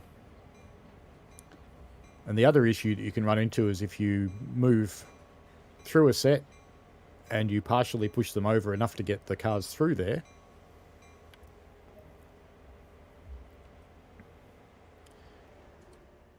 now we need to come back up here. And if you push through enough to get the cars through them with party a set, and then you try and push through the rest and try and reverse direction, you may find that your cars split the points, which is never an attractive thing. All right, come on, train, come and get it. Changing direction back into forwards. I know forward seems weird because we're going backwards, but that's okay. It's all about which way the loco's facing, not which way you actually want to go. Hopefully I've set all those points up right, and we'll be good. And Richie Peach says it's 1 a.m. where he is. Well done you, staying up to watch this.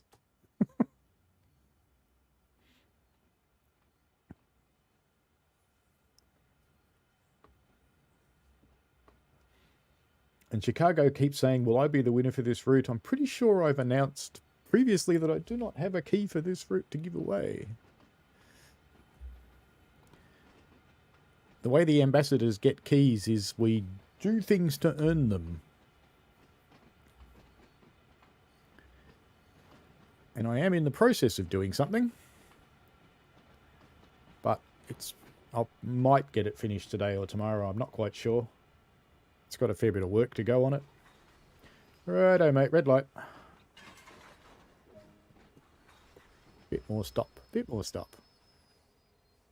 Now, let's get over to Rose Yard. Okay, let's jump in the front. Except it's not in the front, is it? Because we're in the middle.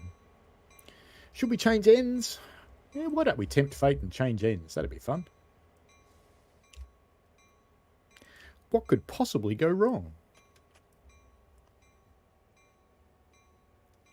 Put this in handle off. Cut it out. Trail. And let's turn off. Gauge lights, those can stay on. Get the reverser out of there. Headlights off. Turn off the bell or it'll go forever.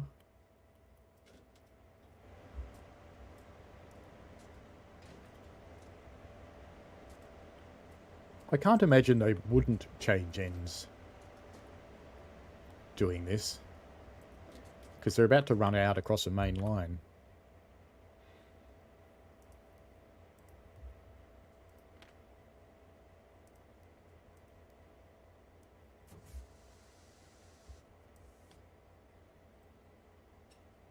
Right. Lead. Gen field on. Bit of headlight action. Alright, off we go.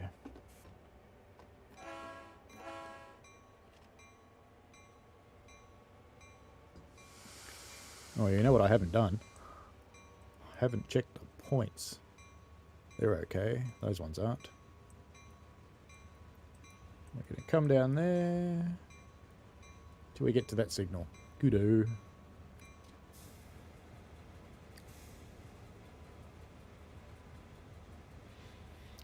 This service is almost done anyway. We're just going to take it over to the other yard and drop it off. And then get out of the way.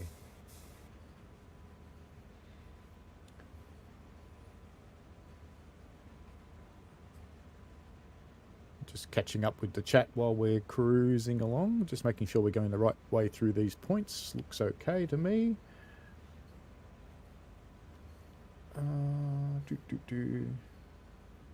NJTE had a fun day at the Legoland in New York. I have visited that. It's an awesome place. Got a bit of Lego. You probably notice it behind me whenever I... there you go. You can see all the cupboards full of Lego. And you said I'd stream something if you got an answer to the question. I can't remember what that was. Oops. And Crazy Dash contacted JD to try and join the ambassador program. So be emailed and will eventually recruit again. Yeah, I don't know how often they do.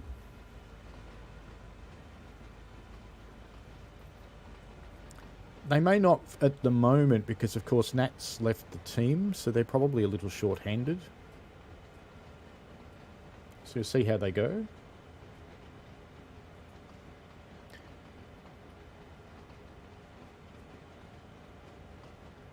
And Gabrielle Patcher, welcome. How are you? Asked, is it important to lock or unlock the coupler before coupling? On a real train, yes. And on some of the routes in TSW2, it's more enforced than others. Clinchfield's probably a good example. If you try and couple up to a train in Clinchfield when the couplers are closed, you actually can't. Some routes are more permissive. But yes, you always want to have at least one of them open. On some railroads, you're only allowed to have one of them open, never two. This signal up here is red, so I don't want to build up too much speed, because I have to stop there.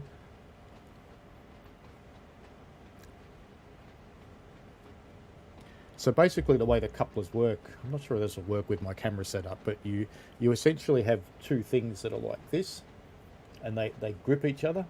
So when you're trying to push them together, if they're both closed, they just hit like this. And if you're lucky, they stop like that. Otherwise, they glance off and then they break. But so you want to have one of them open, so when you push in, and then it closes, because part of the action of pushing it is that it closes it, and then you can pull them.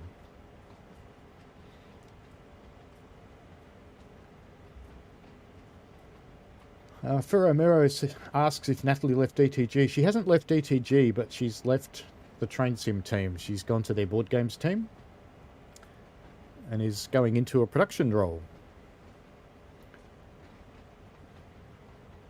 And Richie Peach, yes, it would be helpful to start making videos and things first, yes.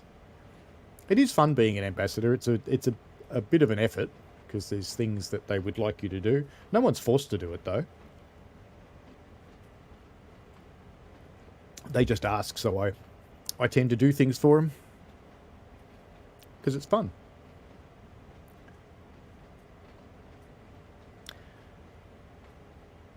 And Chicago thinks that he became an ambassador a few years ago, but never became one. I can't remember if I was, but did receive a reward for a route suggestion. You'd know if you were a ambassador, I think. There's a little bit involved to it.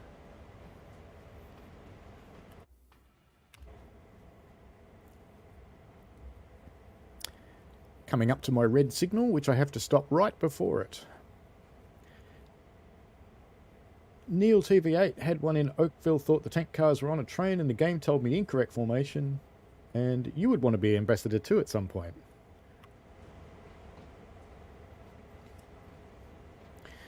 You do promote the game quite a bit, Neil TV8. Now just excuse me if I don't watch the chat for a little while. Because this stopping point is right next to the signal.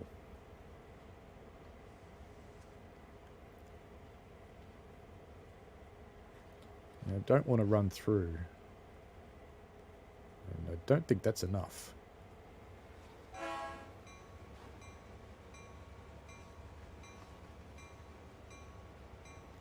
Come on, you can do it, little train. You can do it.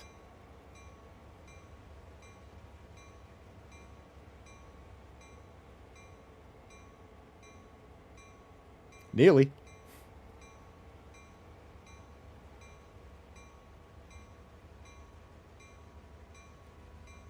Right, lots of brakes, lots of brakes, lots of brakes.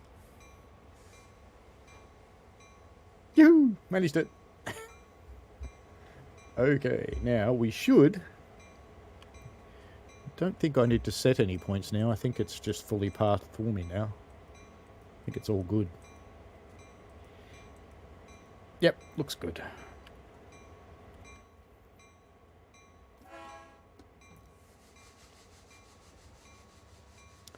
Alright, now to try and catch up with the chat. Neil TV8 says the tank cars were on the train. The game told me had the incorrect formation. That does happen sometimes. It could be a bug in the scenario, or it could be that you picked up the wrong formation. I've certainly done that. Because, you know, they're tank cars. They kind of look the same. Let's kill off that bell. Ferromero thanked Crazy Dash. I can't really tell you about what happens inside the ambassador program. It's kind of like Fight Club. We actually have to sign a non-disclosure agreement, so I can't really tell you what happens in there. But there is stuff that happens.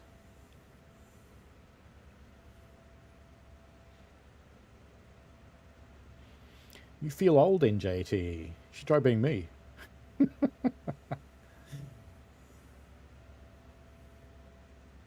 we're crossing the main line.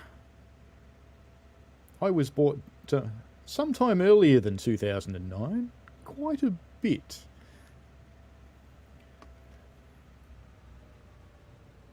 I'll give you two things that'll help you with my age.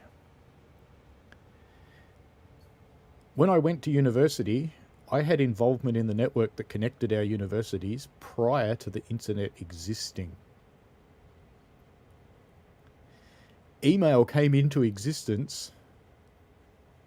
The very first rudimentary version started to exist while I was at the end of my high school. But the internet type of email that we have today was probably another 10 years after that.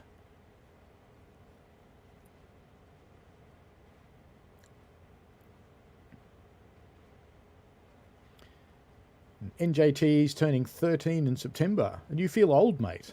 Wow. You've got a little way to go to be old.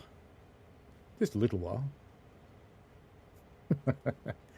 You're not far off. I'm younger than that, but you're not far off. And Cayman A said, great stop, thank you.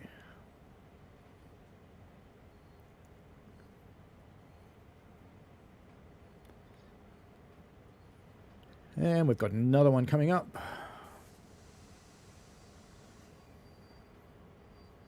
That should be good enough.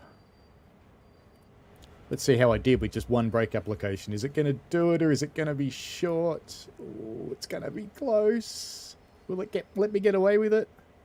Nah.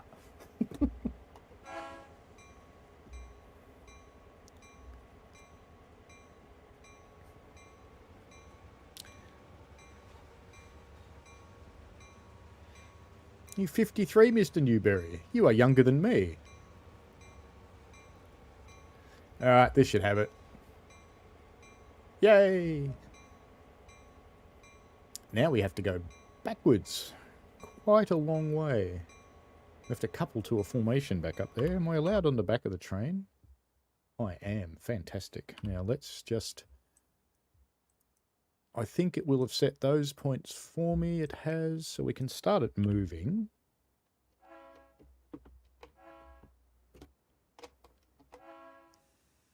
And just for Mr. Chicago, 3 honks.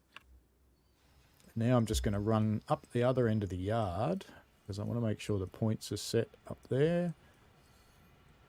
And I am at the same time going to reduce throttle on the rail driver because we are now going downhill. No, I want that end of it. So I'm quite content to just let it roll down here. So there's a bit of age chatter going on.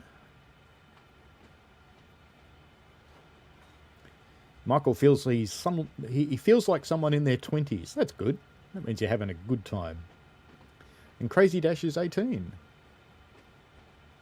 And the cool thing about gaming is it really doesn't matter how old you are or how old you are not. It just doesn't matter. You can have fun no matter what.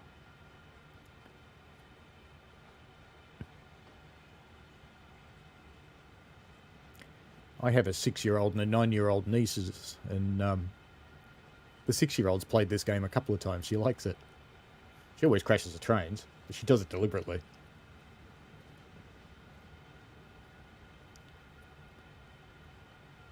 Because that's what's fun to her. I'm usually vaguely disappointed when I kill one. Yeah, this train's a mile away, so we'll speed up a little bit. We'll slow down when we get closer.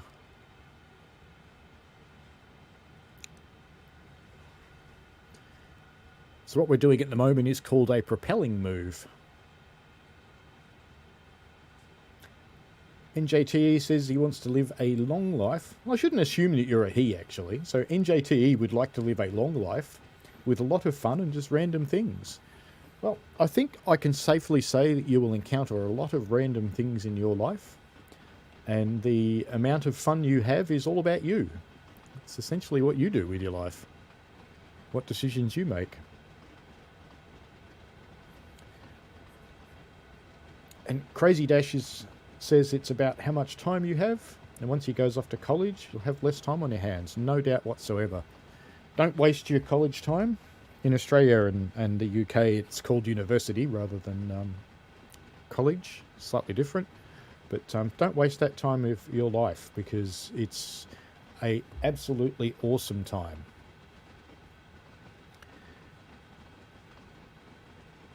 You will learn more about yourself while you're at college than at any other time in your life.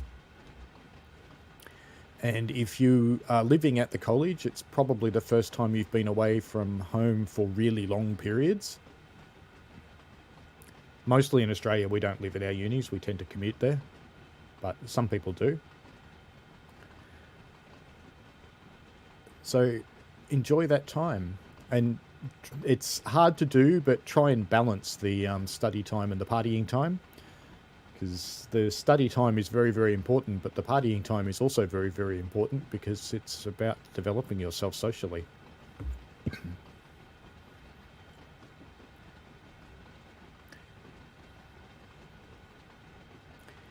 And V for Vitty, how are you? Yes, I think we're doing quite well at the moment. Chat seems quite lively and happy. How are you? Hope you're also well. And welcome.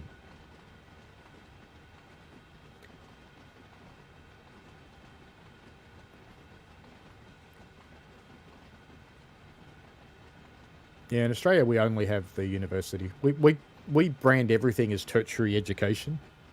So our high school system's different too. In America, I think you've got the middle school and the higher. We have primary school and secondary school and tertiary. And you might do tertiary, you might be studying something for a degree, or you might be doing a diploma.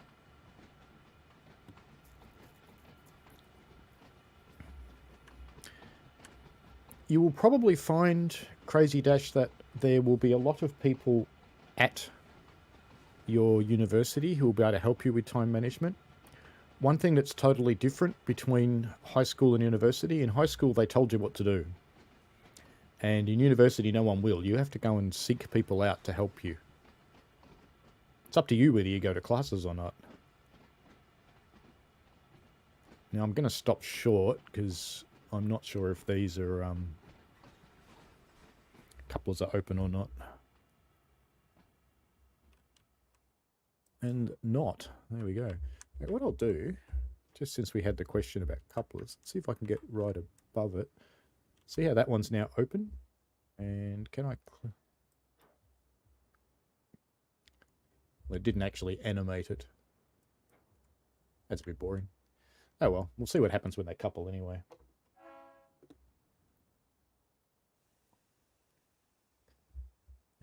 Far away's our train. Not very. Oh, damn it. I was on a 3 camera. Because I want to sit here so you can see what happens when they couple up.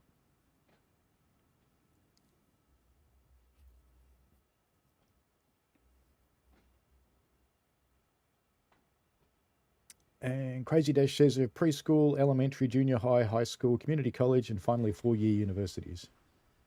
And NJT says elementary, primary, middle, secondary, high school, and college uni.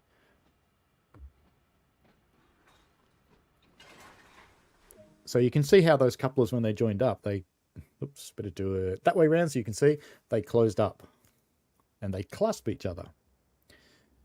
All right, so now we need to give them a shove.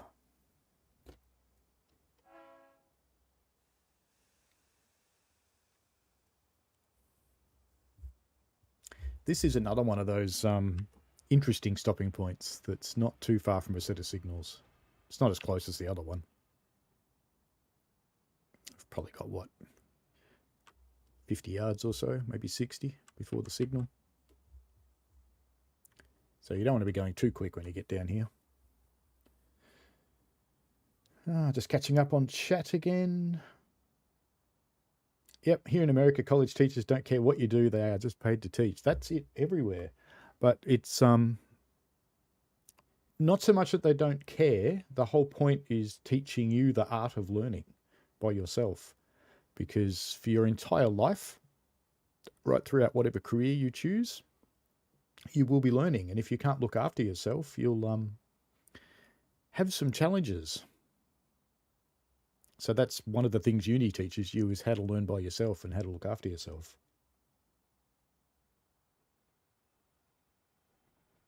And Train Sim World guys, listening to some music. I do think about running music on the stream sometimes because I always listen to music when I play, but I worry a bit about copyright and what that might mean.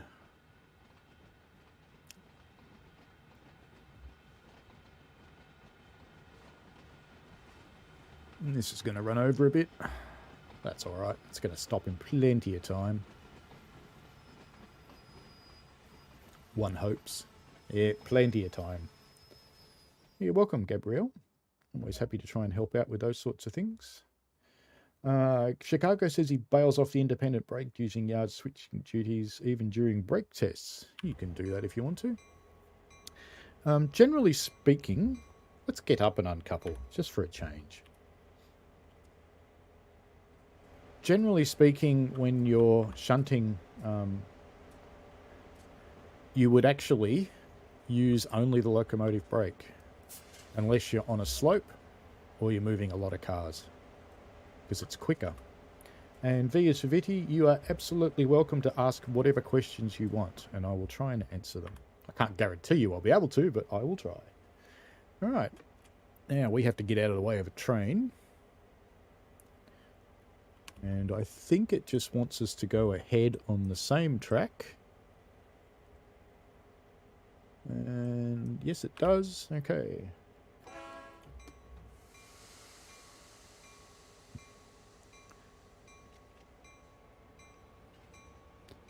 So it's one thing that's useful about, remember I talked before about the reverser saying it's about where the loco's facing. That handle will show you the direction you're going to go, whether it's you could ignore whether it's forward or reverse, because when it's facing the direction you're facing, you will go that way.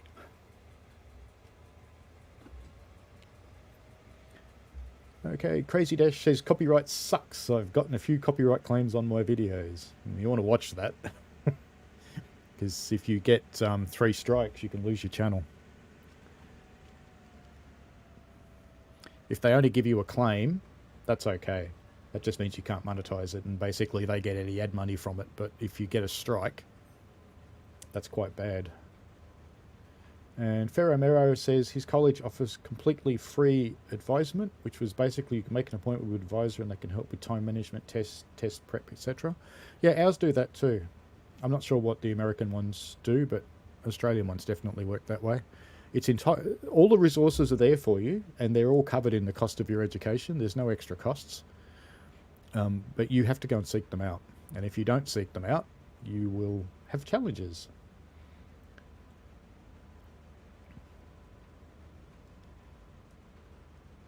Very small class sizes is excellent, Crazy Dash. That's really good, because then you've got the opportunity to ask questions. And Crazy Dash also says actually NJT asked, have you heard of the NJT Dinky? No, I haven't. And Crazy Dash says, yes, the Dinky. And Crazy Dash also says if Dovetail did New York, Philadelphia, they should add the Princeton branch. Hopefully you've popped into the forums and made the suggestion in there for what you'd like to see. Now this one I actually have to go, you know what? I've done something that I didn't really mean to do. Didn't I uncouple them?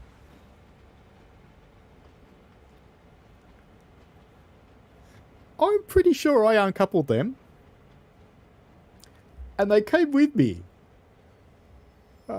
Don't hit the stop point. Because now I've got to push them back.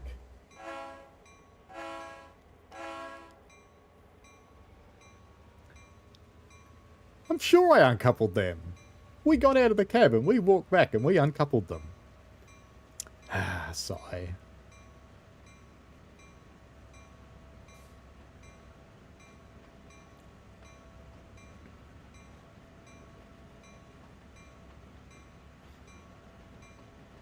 Yeah, Vici does some cool stuff.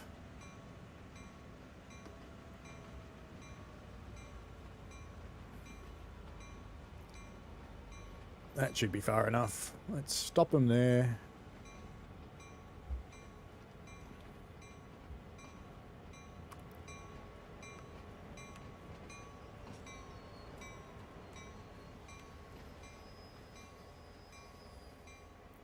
Right, let's try that again. This time I'm staying here. I want to watch. This time we should see them pull apart. No, too late. I thought that was a bit hard to get moving.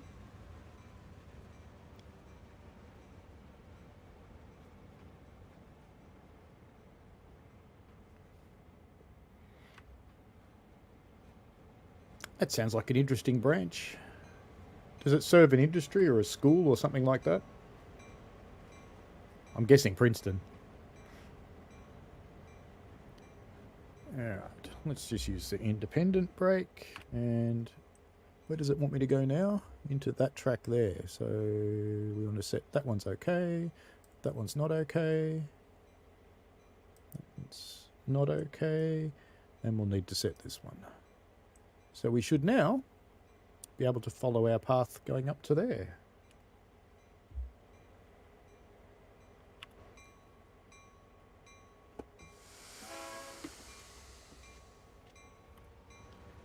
Let's see if they go the right way.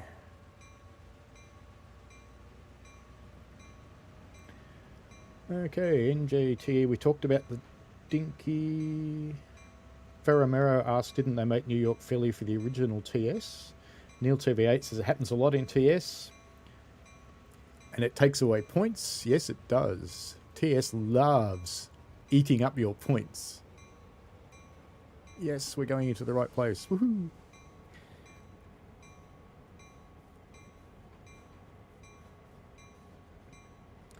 And Crazy Dash says the route is a old one in TS and is not a good representation. Yeah, they do age a bit sometimes.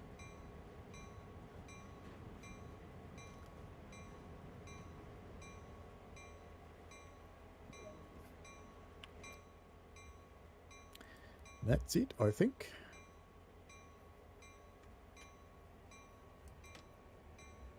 Now I'll just shut things down while we wait for this thing to finish.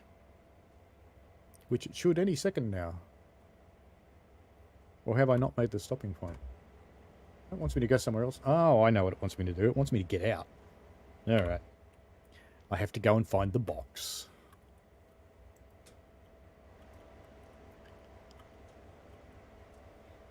And it goes, hey engineer, can you pick up this rubbish? As if a trained engineer ever would. They go, hey look, there's a box. There we go. Now it'll finish. Done. We are at the usual time. Now, I think... Which one did you want me to run?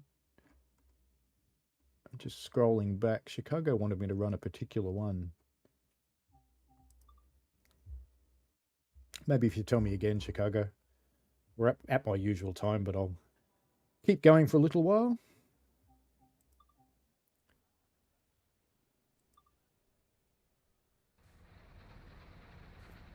Yeah, it feels like a collectible, doesn't it?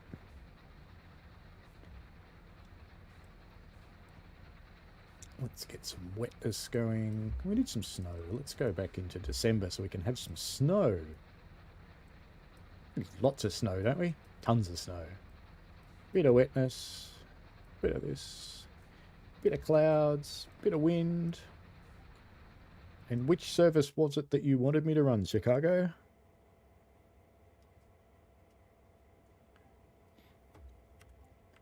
How did I get onto the GP38? I thought it was an ES that I was going to run. Let's try that again.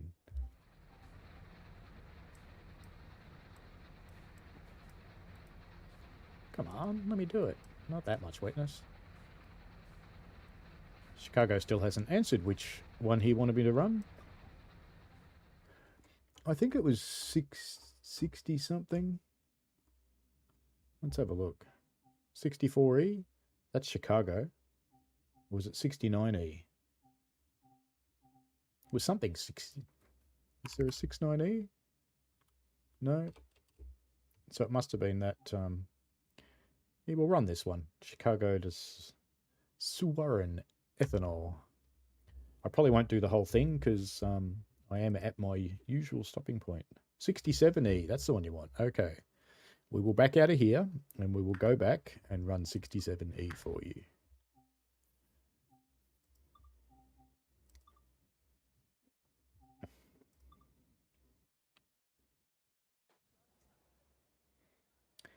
The coloured tracks, so they represent where you're going to go. So if you've got, there's two different things that you'll see.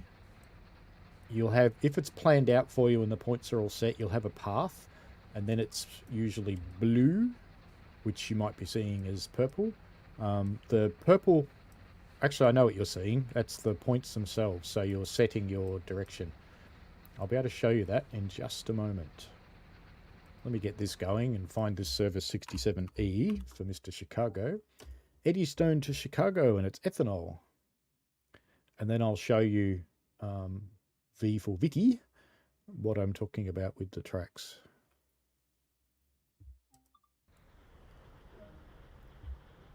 So let's just get this train set up. Actually, I don't want to do that yet because I need to turn on banking com and then put my reverser in. Set it to forwards, turn on that. Let's do the brakes. So I'm pressing 1 for air brake. I am cutting them in and I'm setting it to lead. So that just puts this locomotive in charge of the train. And then I'm saving and exiting. Turning on some lights, some more random lights. And let's put our independent on full. Let's release the train brake. How do things look? We probably need some lights down there. We're going to need some wipers because it's snow. Alright, so we'll just leave that charging up the train brakes for the moment. And let's have a look on the map. So these purple ones don't really mean anything at all. But this light blue or cyan, that's my path that the game has picked for me. So when you see that, that usually means the game has settled the points for you. So in this case, it looks like it has. But if we had a look at in a yard itself, this shows you which way the points are set. So when I'm hovering over a set of points, so if I was on the ground, that would be a lever on the ground. So I can show you that. And when you click it, it moves from one track to the other one. So it just shows you which way you're going to go. Now, some of them are a little bit trickier than that. If we come, here's an example. No, those ones are close together, so it's probably not. Oh, no, it might be. So if I click that one and click it again, now that's only choosing that. Let's see if I can find one of the double ones. There are some here where they have 4 different settings they can have. This might be a set here. Yeah, so if I click that one, no, even this one isn't a double slip. There are some where the 2 arrows are sitting on top of each other almost, and they're a double slip. You just keep clicking it until it gets what you want. Hopefully that helps. V for Vitty, because we should be right to go now. We have reached 80 pounds on the rear of our train.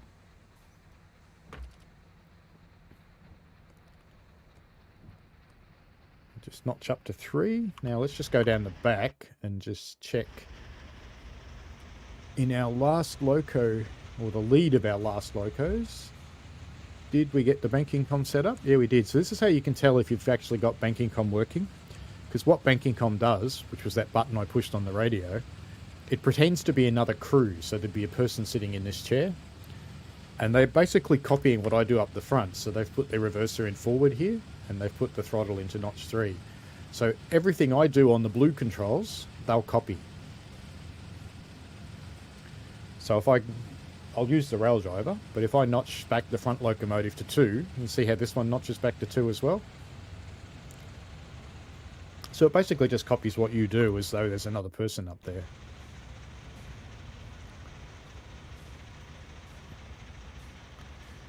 Surprised that I'm allowed to do 50 mile an hour given I'm still in a yard. We've got a 25 mile an hour coming up, but we can accelerate to that at least.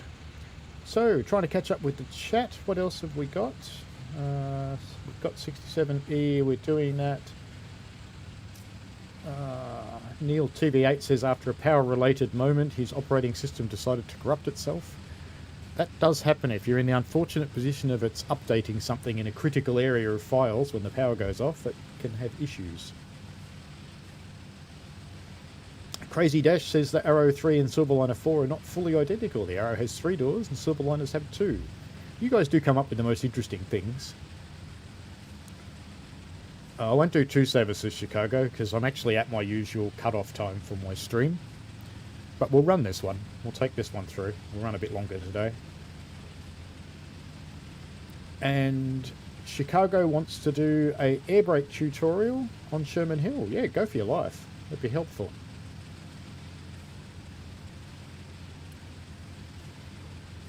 And NJT says, has anybody seen the emergency reactor shutdown keys? I was told to look after them, but I lost them in the wash. Please don't tell the manager I'm enough thin ice for making ice cream with coolant. Okay. And Crazy Dash said if we ever got multiplayer, we could operate the helper units. That would be excellent. You could also have someone doing the conducting job. I'm going a little fast. So you wouldn't have to jump out and do all the coupling and uncoupling. You could have someone else doing that with you. And the snow is disappearing. Yes, it does, because the game has a bit of a problem with snow at the moment. This is the Altoona Amtrak station. We'll come and have a look. Let's get out front of this train. Let's just sit on the bench here and rail fan. They're big, aren't they?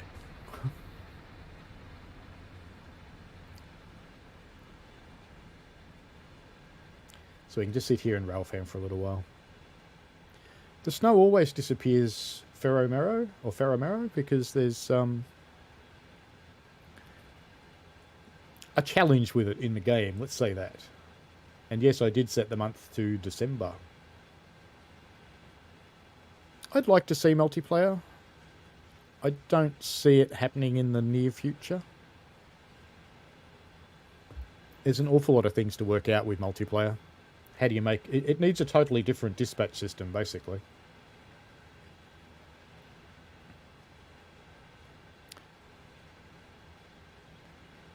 And Chicago says he needs to rail fan in TSW2 again. I have been known to just leave my PC running while I'm using my work computer, which is next to it. Because I'm working from home, like many of us are. And I just let the game run and trains go past. It's cool.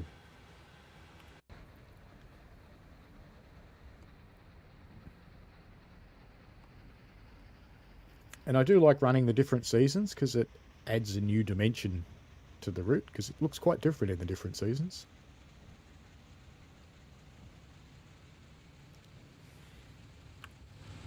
And even the surroundings look quite different when you go and look at the buildings and things. Covered in snow. Even the power poles have snow stuck to them. No cars on this one.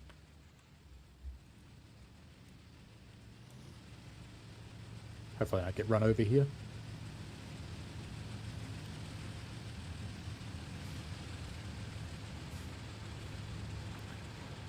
Neil TV8 says that a co-op, especially with Steam, would be nice. Yeah, I think that could be useful.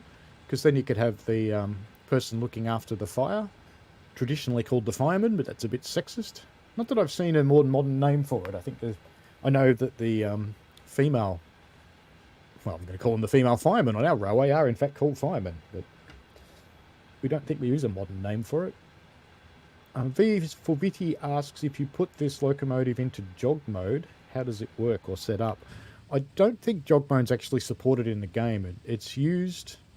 The switch that you're asking about is this one here. I think, if I can see it. If you put this switch down into jog, what that's used for is moving the locomotive onto battery power. So, not without the diesels running. Diesels can be running. And then there's a button somewhere, if this one's got one. And this one doesn't actually seem to have the buttons, so jog mode might be managed a different way in these locos. But some trains have buttons. Normally there'd be a couple of buttons here. And they have a forward button and a backwards button. Train. Can't miss a rail fan moment. And they're used by what's called a hostler in the yard to move them around. So maybe they're working on it in a work area in one of the workshops, or they just need to move it somewhere in the yard, but they're not qualified to actually drive the train. So they use jog, and it will move very, very slowly in the direction that they're pressing the button for. And it runs on the locomotive batteries, usually. So they can't move very far that way. and certainly can't pull anything. But I don't, like I said, I don't think it's actually supported in the game to do it. It would be an interesting element of roleplay, though. I think the GP38 has got the jog buttons, so you could always try.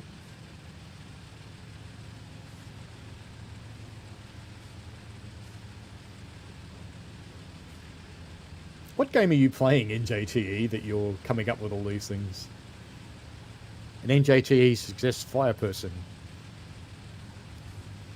Yeah, I'm pretty sure that got suggested on our railway too, but it never got adopted.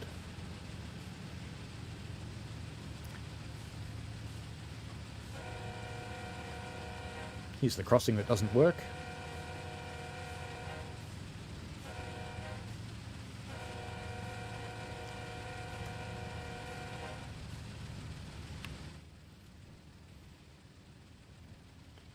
Yeah, we can speed up a little, so we should.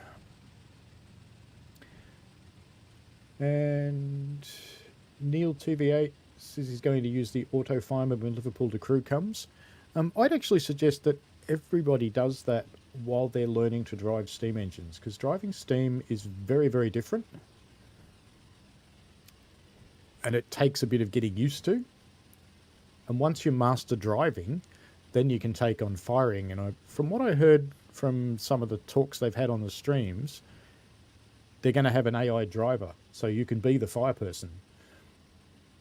Chicago said that CSX has a lot of female engineers and conductors. Yeah, there's a lot here. There's heaps in Australia, which is a good thing to see. Females belong everywhere. It's 50% of the population, should be 50% of the workforce too. It's absolutely fair. Crazy Dash says that I think a multiplayer service mode would make the most sense, which select a service at select time would then run all the other trains and players are not driving. Yeah, it'd be interesting to know. Run 8's quite different. Run 8 actually has a manual dispatcher, and normally someone on the server plays the role of dispatcher, sometimes multiple people. They might take on individual yards. And it'd be interesting to see what you can do. And Crazy Dash does point out, say it would be impossible to have 1,000 people playing on a route like Brighton Mainline. Yeah, depend how you managed it.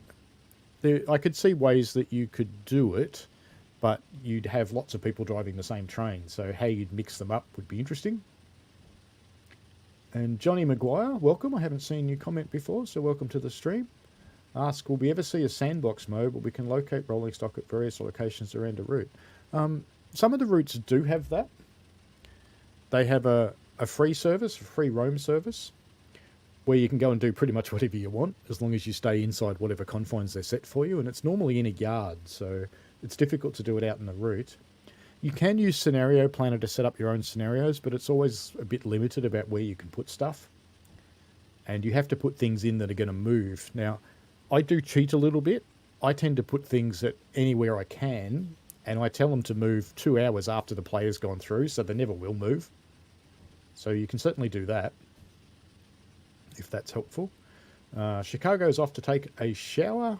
I'm sure that will be very fun for you. There's some GP38s and a mixed train. And Chicago wants me to do Notch 5. Well, I'm in Notch 5, so there you go. And Neil TV8 says he thinks there was a scenario with the CSX GP40 in TSW 2020. The problem child TSW. Well, you had to use the spotter buttons, but it was wonky. I think I remember that. And NJT is playing Roblox. I haven't actually gotten into Roblox, I have to say. My nieces love it. NJT asks, hasn't a driver have to fill in for the fireman? Yeah, they do. They both do it. It's often a case where the person who's running the fire might be reaching a stage in their journey of working on a railroad or railway that they're starting to be ready to be a driver. So the driver will take over. The driver will do the firing duties, and the person doing the firing duties will take over and do the driving duties while they learn. But also good drivers do it because they understand that it's a really, really difficult job and it's exhausting. So particularly on hot days, I mean, the guys on our railway, they will swap with the person doing the firing duties just to give them a rest. And Ferromero says you could have people running up and down the train collecting tickets. Yeah, why not? That's the more traditional role of a conductor. You could also have guards on the railroads that still have guards, where they sit in the back and look after all the paperwork. And Crazy Dash would like to see a scenario planner just like TS, but a bit more user-friendly. I definitely agree with that one. I would love to see something that let us make our own starting and stopping points and whatever lengths we want. And V for Viti asks, the save option for this DLC does not work in Xbox S. Save is entirely unreliable in this game on all the platforms. So sometimes it'll work and sometimes it won't. Sometimes when you restore, it will come back in a state where the game's working, and sometimes you'll run into a red signal and get stuck. It's been an issue for a very long time, which those of us who have been playing for a rather long time would love to see fixed. Really would. Another train. What do we got coming up this time? Another ES44 with an intermodal. So you're certainly not alone about not having the save working.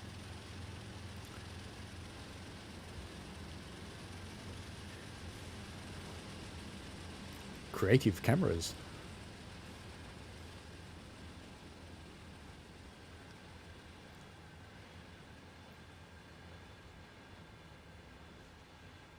When I let go, this is going to follow our train.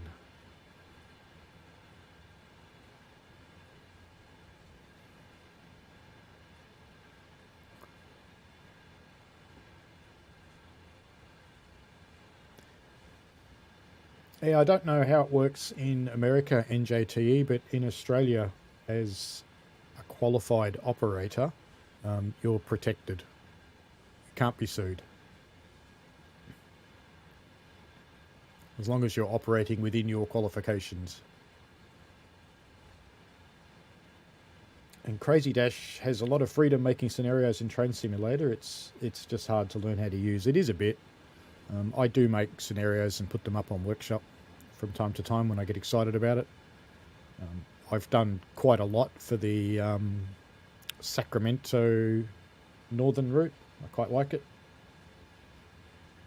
It's good fun. But you're right, it is a bit of a challenge to get used to. NJTE would like to see in multiplayer. Hey, we're almost at the curve, aren't we? Let's go and stand at the curve and watch the train come through. That'd be a fun thing to do. It's not going to let me get really close to it, but there's a little funicular railway here.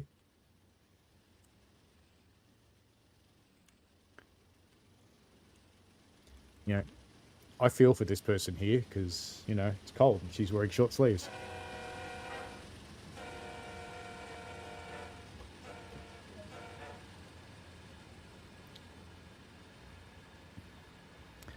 But I have visited this place.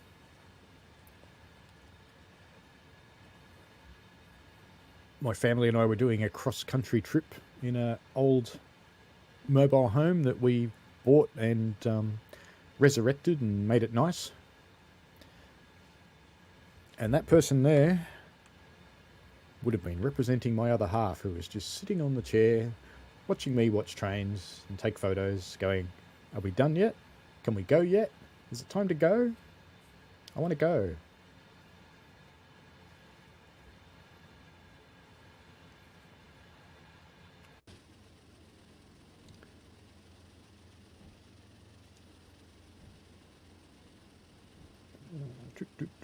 Where have we got to?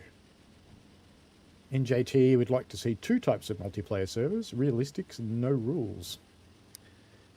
Yeah, in Run 8, it has multiplayer.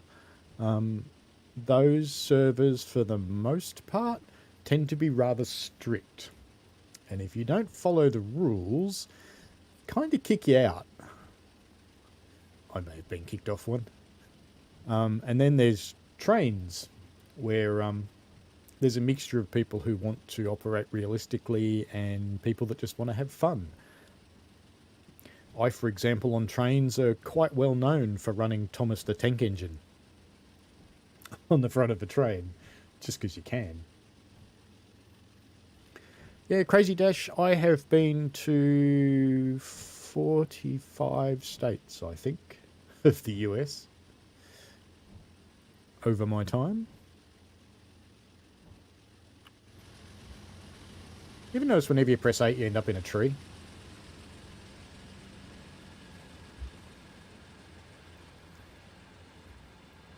I did work in America for 4 years, so had a bit of a chance to explore. But I also know quite a lot of people in the Midwest and New York and in the Bay Area around San Francisco.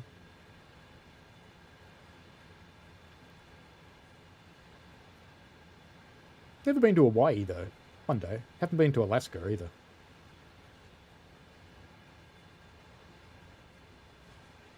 Haven't been to... Have I been to Georgia? I don't think I've been to Georgia. Haven't been to Florida. Haven't been to Vermont. And I think the rest I've been to.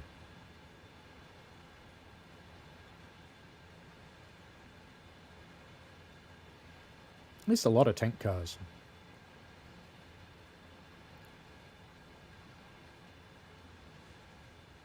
I think we might go back up the front.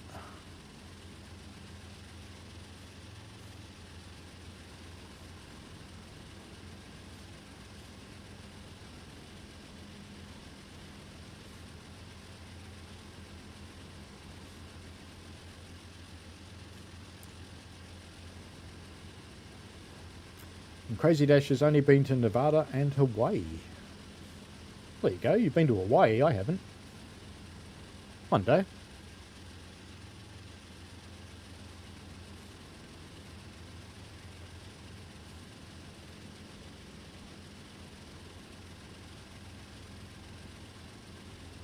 And Ferramero says he knows about a line about an hour from him that on certain months of the year they have train rides and have Thomas the Tank Engine. And he thinks it's pretty cool. We do that on our Heritage Railway. We run what's called Thomas season twice a year. Once in autumn and once in spring, where for 4 weekends we run a Thomas show. And we have a steam loco that's dressed up as Thomas. We call it the Thomas Pyjamas. And the kids love it. Some of them are smart, some of them know it hasn't got enough wheels, and they point that out. V for Vitty asks, if I apply too quickly the dynamic brake, it doesn't work properly. It should actually work okay, even if you apply it quickly. What you're meant to do is put it into this notch called setup. So you take your normal throttle. In fact, you'll see it soon because we'll start going downhill. But you take your normal throttle back to idle and officially wait 10 seconds, but you know, whatever. Put the dynamic into setup and wait for a little while, and then gradually work your way up through it. But the game doesn't really force you to work that way. You could just slam this back into idle and put this into notch 8. It's going to let you do it, and it'll start generate braking force, so it'll start to happen. Just need to go back to 6 because I'm starting to fall behind a bit. I haven't tried running this heavy train in the snow. Interested to see if it works. So, what are you experiencing, Vitty, that suggests it's not working? Maybe we can help you out. NJTE says the R-Type contract for the New York City subway has been going since 1933, yet different manufacturers and different technology through the times. That's very correct. They have a wide variety of manufacturers on the New York subway system. Do you know the New York subway system has its carriages are actually shorter than the ones at our ancient steam heritage railway. They're very little. John E. Maguire, asks, do you have a favourite route? Says Clinchfield is his favourite, and it feels really long with all the branch lines. and surprised DTG have never considered an Australian route. Yeah, I quite like Clinchfield. It's quite an interesting one. It's varied. Kind of been trying to think what my favourite route in the game is. It does change a little bit as we do things and move around. I do really like Riesa Dresden. That one's quite cool. It's got a lot of variety, and it's got some different trains. Peninsula Corridor is up there, not because of the train driving. That's a little long-winded for a lot of those trains, to be honest. But I used to live there, so ridden it a bit. So I kind of like it for that reason. And hopefully one day they will do something Australian, but we're a smaller market, I guess, so there's only 26 million Australians or 27 million Australians, something like that. And I don't know if people outside Australia would buy Australian routes. I know that the New Zealand Midland route is on TS is not a massive seller, for example, and I think Australian routes would probably be similar. Michael Newbury has been to California, Hawaii, and Florida. So you've been to two of the states I haven't been to, Michael. And I have been to Canada. I went to, it's over on the right-hand side. I've forgotten what it's called. It's a city near Niagara Falls. But anyway. NJTE's been to New Jersey, New York, Pennsylvania, Delaware, Maryland, DC, Virginia, North Carolina, South Carolina, Georgia, and Florida. Basically all of the East Coast. Well done. Probably did that by train, I imagine. And he's been to Wisconsin, Missouri, Florida, and Minnesota, as well as Canada. That's Chicago's trains. And are you surprised I know your state abbreviations? Ferramaro comes back to trains and says that in TS on certain routes and trains, if you apply too much dynamic brake going downhill around a corner, the train will derail. That happens on Train Sim World 2 sometimes. It never should.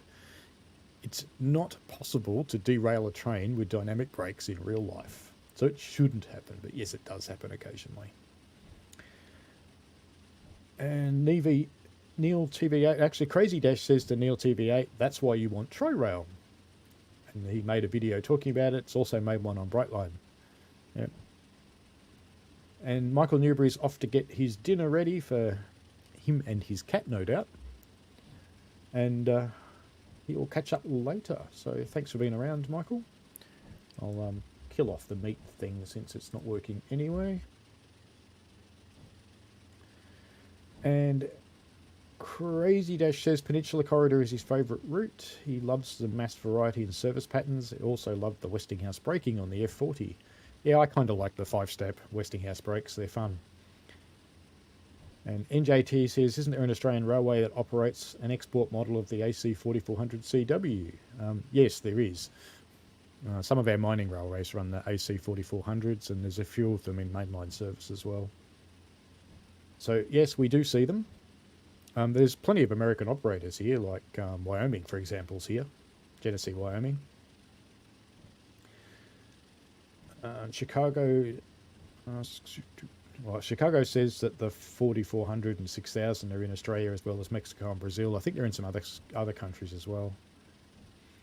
There's one mining railway, Crazy Dash. Crazy Dash asked, are they self-driven? There's one mining railway where they drive themselves. Well, it's not quite correct that they drive themselves. They're actually driven from a central location. And Ferramaro says that he didn't know that the derailing happened on Dynamics in Terrain Sim World 2. It certainly does sometimes. Hey, we just got to my favourite place and I didn't even go there. This is just a good spot for rail fanning. You can watch the train go through.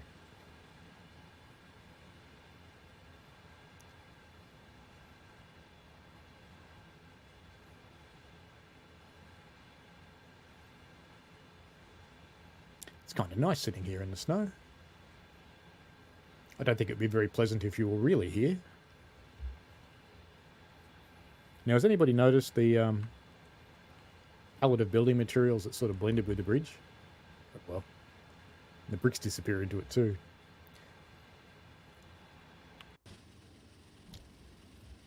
Tunnel.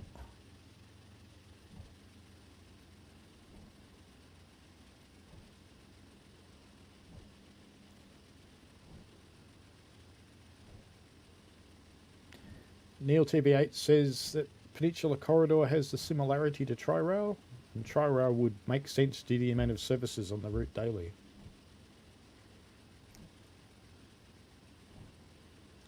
Yeah, each route tends to attract its particular set of aficionados, people who like a particular thing. I quite like the routes that are a bit rounded so that you've got freight and passengers. So if you feel like running something long, you can. If you feel like running something that's an express, you can. If you feel like running something that stops everywhere, you can. Kind of like having those freedoms.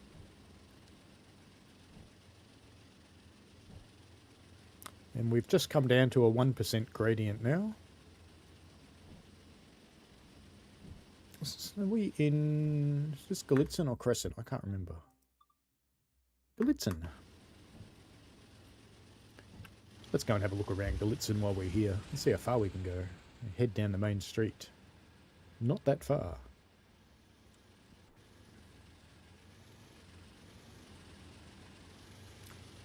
Go under the train. There's quite a lot of the town modelled. It's quite nice.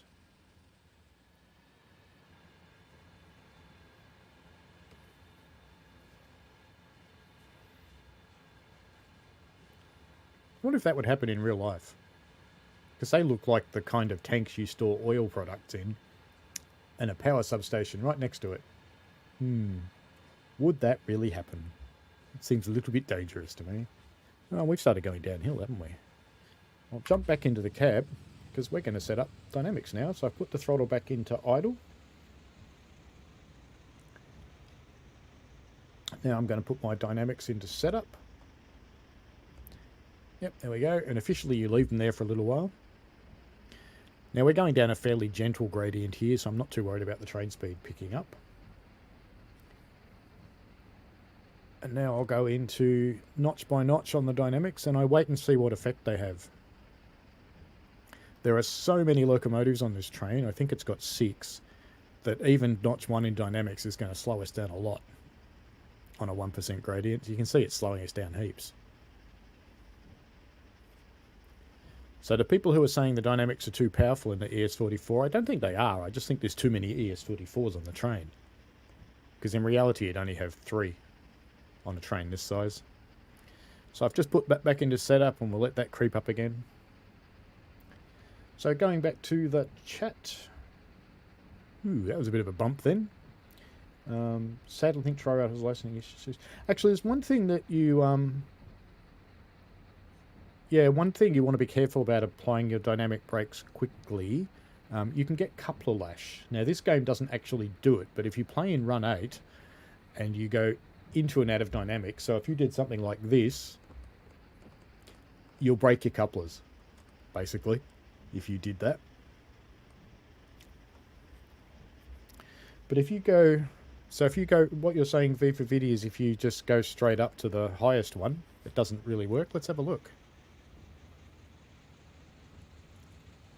Might take a little while, so if you're going down a really steep grade, it'll take a while. But that is slowing me down. And quite a bit.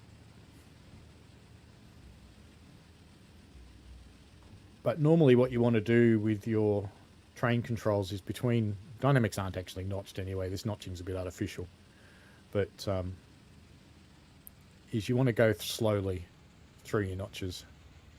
Always slowly. So we can let this speed itself up again now. And going back to the chat, Ferramari says, hopefully we won't derail. Yeah, hopefully.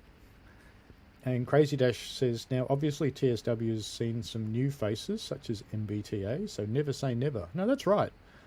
As the game grows in popularity, and especially on console, I mean, the numbers on console are huge. There's not that many mainstream games that are a bit niche that can count millions of players, so it's pretty cool. And as that increases, the marketing side of railway organisations goes, hey, wow, we can get our brand out there if we just let these guys put it in their game. So yeah, growth is expected.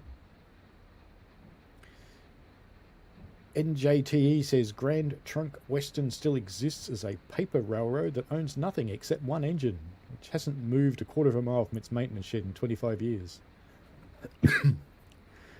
Johnny Maguire says he's been to Hamilton, Ontario to see the famous Bayview Junction. And it was always on his bucket list. And to get there, he had to go via the Atlantic Ocean as he came from Dublin in Ireland. Oops, and I'm going a little quick. And a train. And we're in Crescent now. My neighbours across the road, Johnny, are Irish. Hannah and Brandon. Very nice couple. And half of my family's Scottish. It's weird, isn't it? And I've got English relatives and Greek relatives and Hungarian and Yugoslav. And I should probably be at war with myself.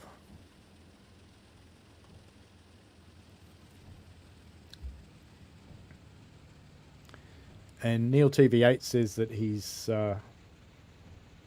done that in Searchlight's AC 4400 and derailed. Yes. Searchlight stuff seems to do that a bit.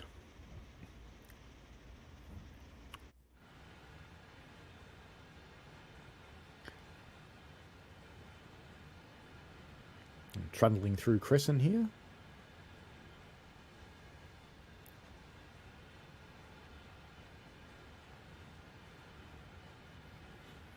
It's weird how the containers and the tank cars don't attract snow. We'll just have to pretend they're warm.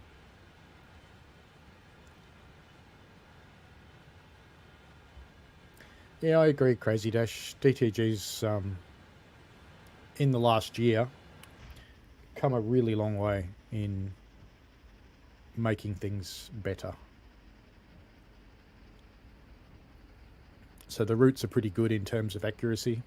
Not perfect, but nothing ever is. Robustness has certainly improved lately.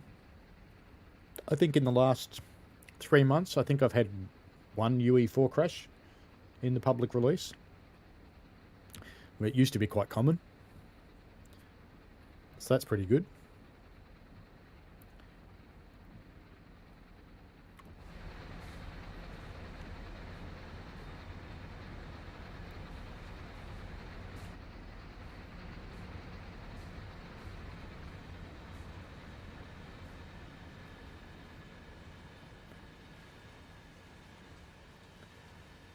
V for VD says, what is the margin you're allowed to exceed the track speed limit in real life?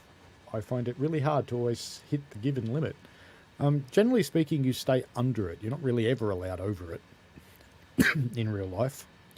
So you would normally drive a few miles under the limit, so you've got a bit of room to move. The game doesn't overly penalise you for going faster. And NJTE says you can go 5 over. Yeah, that's just the game. In real life, you wouldn't be allowed to go 5 over. And if you're playing with ATCS or Axis turned on, if you drive over the limit, you will get a penalty break. It will stop your train.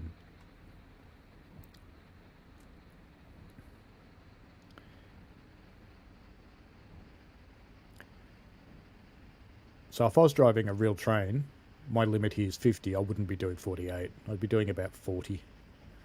Because I want to have some time up my sleeve for if something's going wrong, I need to deal with it before I go too fast. Because the limits aren't set for just bureaucratic reasons. They're set because you won't be able to get round the corner if you're going too fast. Or you won't get through a set of points. Or you might cause problems for a bridge if you hit it too hard.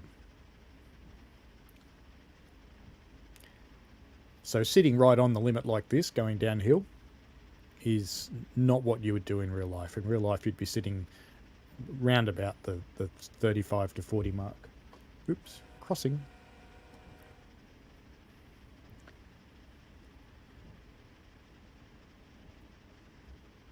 Crazy Dash said he's on Xbox and gets a lot of out-of-memory crashes on Riesa Dresden and Dresden Chemnitz. That's uncool.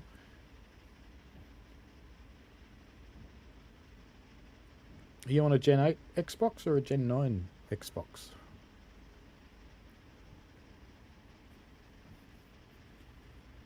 And I suppose me living in PC land, I do have the luxury of having 16 gig of RAM in the GPU and 32 gig of RAM in the computer, so I'm not too likely to run out.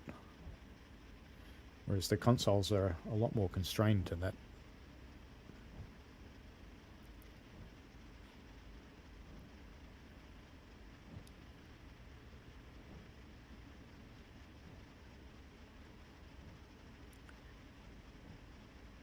So you've got a Gen 9 and on a Series S and you're running out. Well, I suppose the good news, Crazy Dash, is that Matt's got himself a Series S. So he's playing a game on it. If people in the stream don't know who Matt is, he's the executive producer of the game. So he'll get to experience the problems firsthand, which means he'll be a lot more likely to be able to offer the kind of information the developers need to fix it. And he'll certainly experience the magnitude of the issue, so he'll know how bad it is, and that will improve its priority in getting it addressed.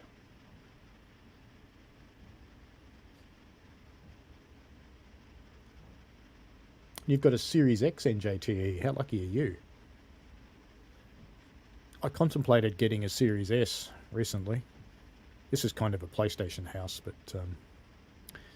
they are not mine. They belong to my sons.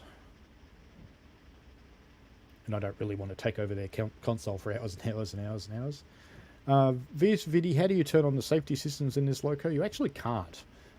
You can use the keyboard shortcut. I think it's Control E. No. That took me out of the chair.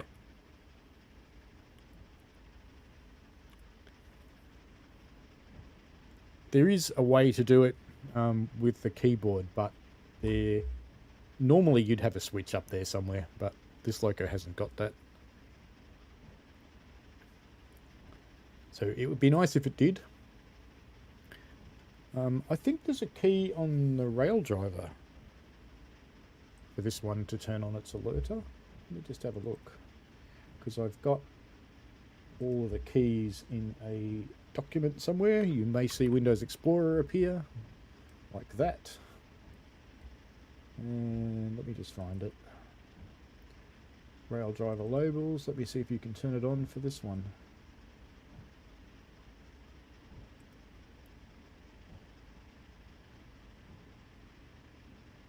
Here's 3400.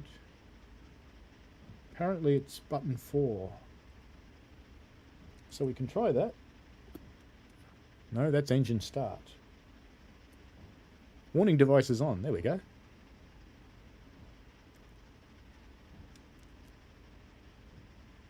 So we've now got an alerter set up there, and it's counting up. At some point in time it will yell at me. So if I, in theory, haven't actually tried, but in theory if I change a control... No, that should actually reset it to 0, so maybe that's why they don't have them turned on by default. Because doing anything with a control should cause that. So I just have to press the Q button. Or in my case, I use what I call box.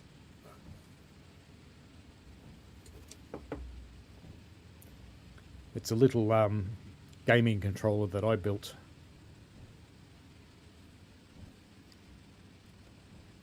Which uses a little MAME controller board and some buttons, and the computer thinks it's a keyboard, so I've programmed my left and right doors buttons for passenger trains and my alerter button for all trains, and I've also set up the 3 PZB buttons for German routes. So if you want an anal retentive train, try German route.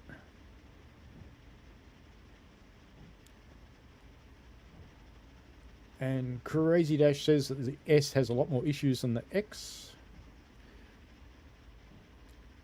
And then he's about to head out and have some dinner. So enjoy your food, Crazy Dash. I hope it's nice.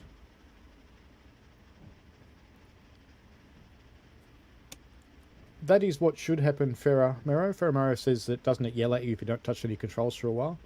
But given touching the controls didn't seem to... see if the horn does it. No, so touching the controls should reset that counter, and it's not. So you have to use the acknowledge button to reset the counter from time to time. And if I leave it, it'll make a noise, or it should. I'll leave it. Let's find out. Let's see what it does. Why not? If someone in the chat wants to look up the game manual and see what the keyboard shortcut is to turn on safety systems. Actually, we can find out in here, can't we? Go into options, settings, controls, keyboard controls. How do we turn on the alerter?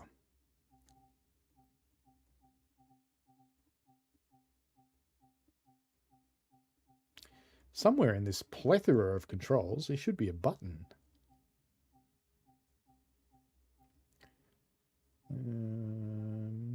Not seeing it. There it is. Control Enter. Okay. So in theory, if I do Control Enter, it should turn them off. Alright. Well, that works well. Not.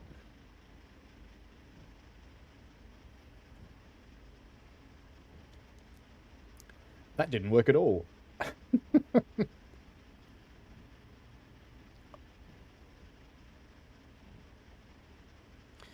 That's a yellow signal, so I better slow down a bit more.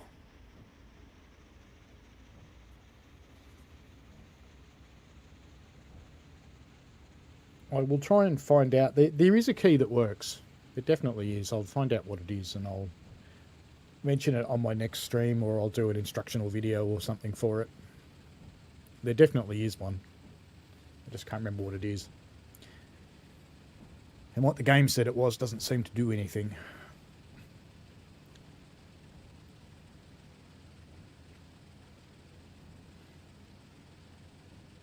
And Chicago says, what have I missed? Everything, mate. We've almost finished the route that you asked for. We're approaching South Fork. We're in the boring bit where there's no towns or anything to look at. So we're just sitting in the cab, keeping warm. And we've had a bit of a chat about the alerter, which I've managed to turn on using the rail driver. And I'm going to let it time out this time because I want to see what it does. I want to see if it stops us.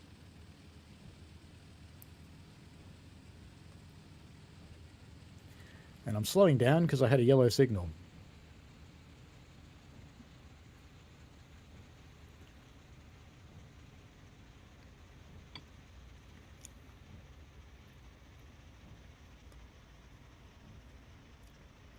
And I'm slowing down too much. Now I'll speed up too much. You watch. Alert is up to 109. I assume that's seconds. What does it display on when it starts to yell? Probably on that screen, I guess. Oh, there we go. So I've got the alerter's exclamation markers popped up on the HUD. There we go. It's making noise. So this time I will reset it, and next time I'll let it go off again. And I'll let it see if it stops the train, because I'm curious. It's an interesting question, Vitty.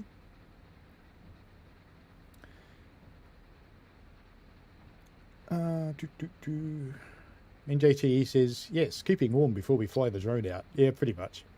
And Vitty says, are the generator, fuel pump and engine switch supposed to be off in the trailing units? The game doesn't care what they're set to, but in reality in a trailing unit, you would have engine run set to on and control set to on, because they're needed to actually run the diesel engine. But in the game it doesn't care. The only one you wouldn't have on in reality is gen field, because that's controlled from the lead loco. If you're wondering what they are, engine run basically just sets you up so that you can start the engine with this panel back here. So you can put it into start and then actually start it up with the start button. And control, or it's often called control and fuel, is the switch for the fuel pump that keeps the diesel supplied with diesel fuel, so that needs to be on. But again, the game doesn't actually care. And gen field means that the diesel is creating electricity for you to use in the traction motors. Looks like the alert is almost timed out again, so we'll let it go this time and we'll see if it stops the train. So the answer to your question, Vitty, with that long-winded rambling I just did then is in the game. No, doesn't matter. But if you want to be realistic, then switch on engine run and control and fuel. Just if you want to be realistic. Certainly don't have to. More flashing yellows.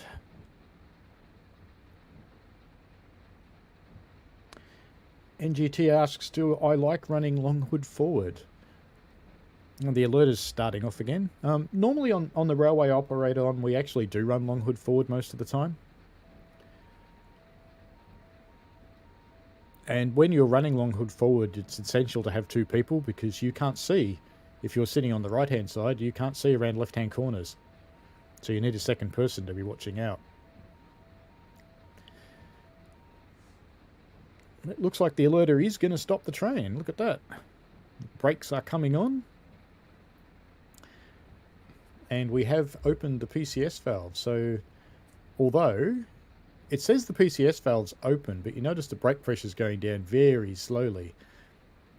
So if the PCS valve was open, I would expect that to have dumped all of the air as though I had put that handle into emergency. So it's probably not quite right, the implementation of that. So it looks like you can't reset it until you actually stop. So we're going to have to guess the reset procedure here because I've never done this. Now, most of the locomotives, you wait till you come to a stop. And what you do in real life is apply a full application on both handles. Oops, I've put that into emergency. Didn't mean to do that. I want a full service. There we go. And I want to put the reverser into neutral. I'll just use my mouse instead of the rail driver. And reset the alerter. And now we have to wait for the loco to reset and close the PCS valve. So the PCS valve is just an electric valve that pops open and dumps all the air out of the system. Now, normally after you've waited a little while, that light will go out, but we'll see. Depends what's implemented on this train.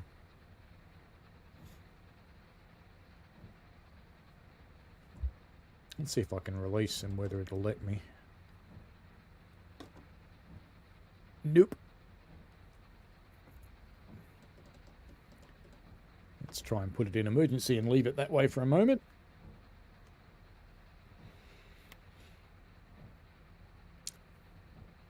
Yeah, the alerter certainly does its job.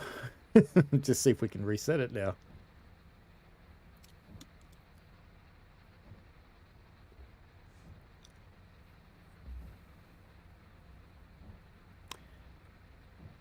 Hopefully at some point, PCS open will go away and we can continue our journey. I've tried resetting with the alerter button. That doesn't do anything. Some trains make you sit here for a minute, so we're currently in handle off. Some trains make you sit in emergency, some in full service, some in handle off.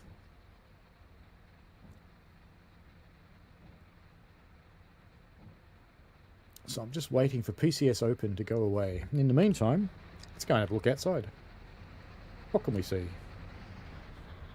Nothing much. It's snowy. What about this way?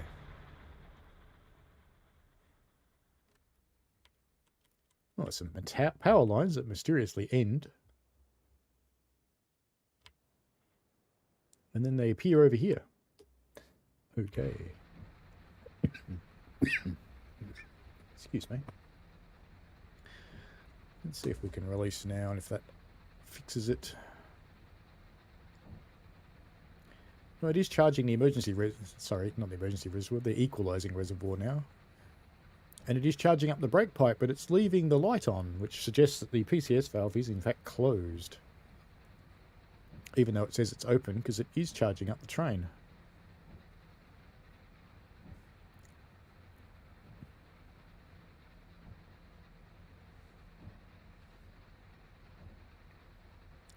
So even though it says PCS open, it's working. I think we found a bug.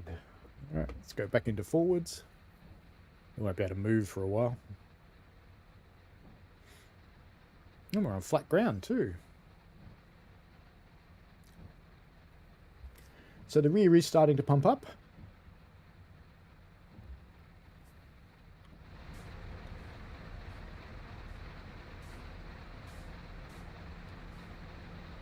In fact, if you listen really carefully, you can hear the compressor running.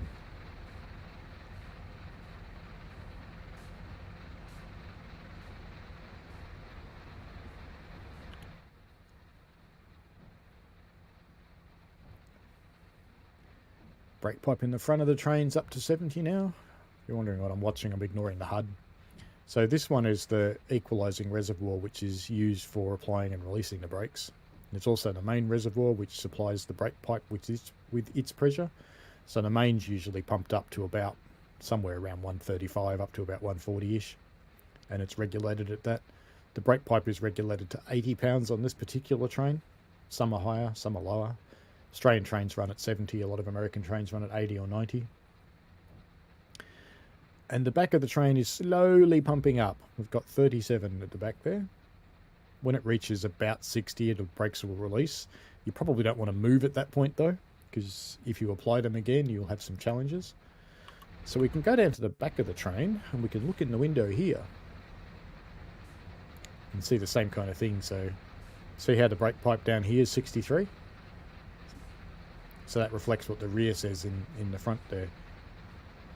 And it can take quite a long time to build up the pressure on the brakes in a locomotive. So I'm kind of thinking we can probably move by now, because the rear brakes are at 65. They should be releasing. So let's give it a try. Normally you'd wait till the back got up to 80, because if you applied the brakes now, you'd have problems. Oop, I've still got my independent on, don't I? I'll release that.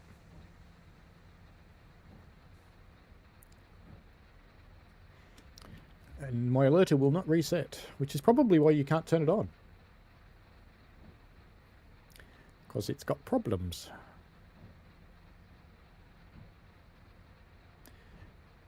We are not making any effort. So we're not making any power at the moment.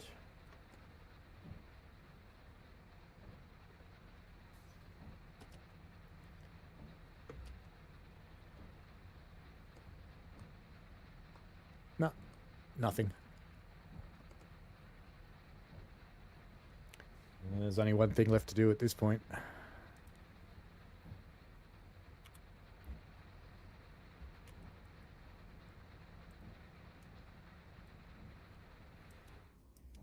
We're going to reboot it.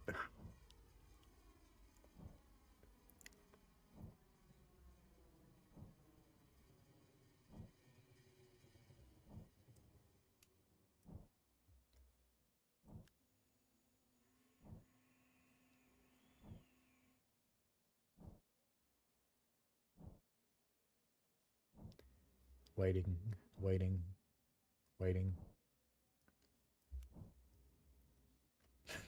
It's alright, Viddy. Not a problem at all. Is it going to start? That's the question.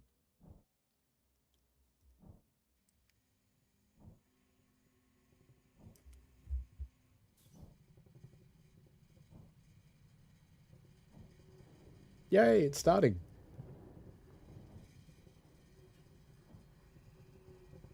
Sounds like it's trying to anyway.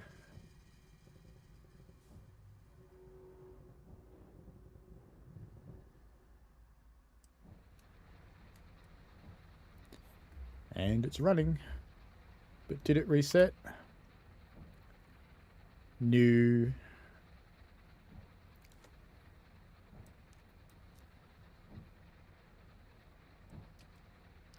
Let's see if we can make power now though.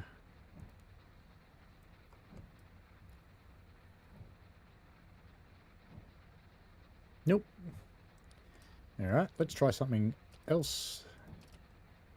A bit sneaky. Let's just get into air brakes. You're released, aren't you? Now we're on flat ground, so I'll get away with this. I'm going to cut these brakes out, make it a trail, save it, exit.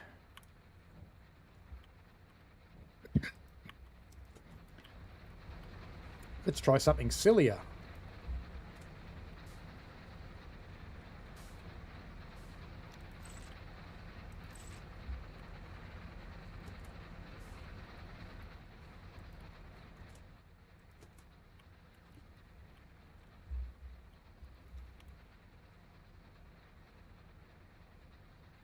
Can we do this?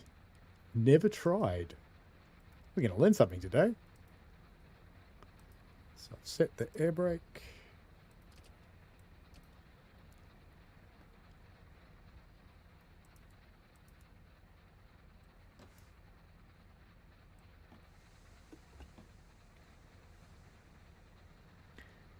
This will be an interesting thing. Can we drive from number 2? Compressor's chungling away.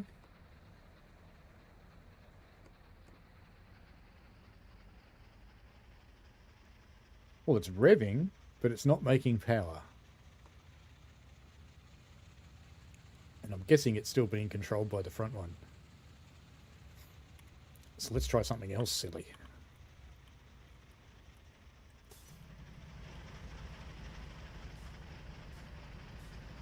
Oh, hang on, we're moving. Maybe it was starting to work. I was just going to try and uncouple the front one and couple it again.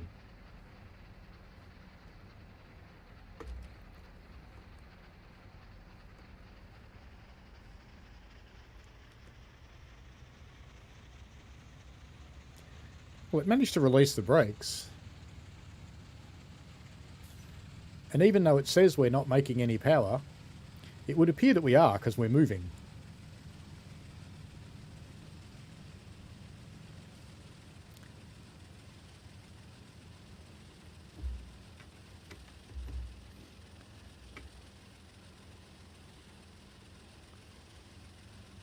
So finishing is going to be possible. Woohoo!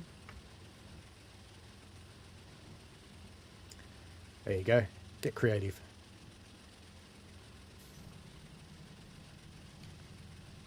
Hey, since the alert is on in the other one, I wonder if it's counting down. Will it stop us again? Guess we'll find out.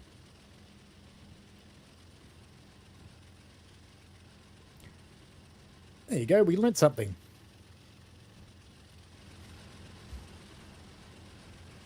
Should I close the door, you reckon? It's going to fill up with snow. I better go close the door. Otherwise it'll get really cold in here.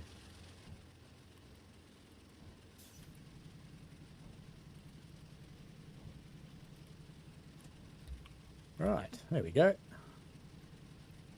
Perfect.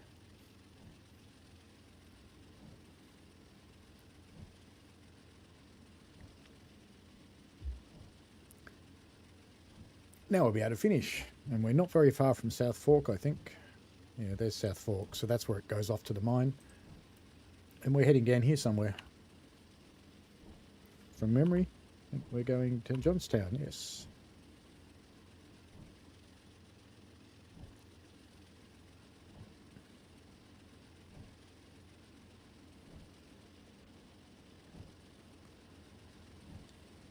So even though it feels just a little bit weird to be riding from the rear loco, it works.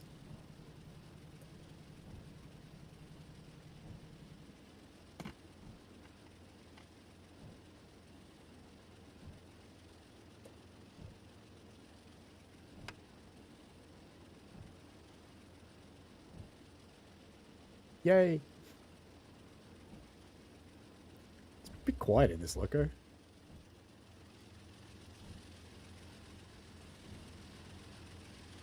I have to wonder if this one's running, to be honest with you. It's so quiet. There are a couple of services where some of the locos aren't running.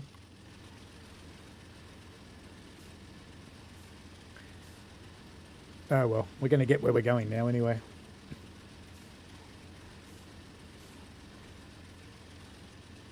All good.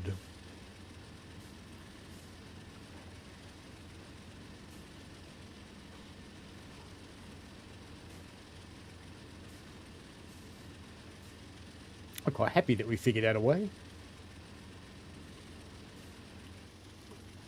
This is the South Fork town.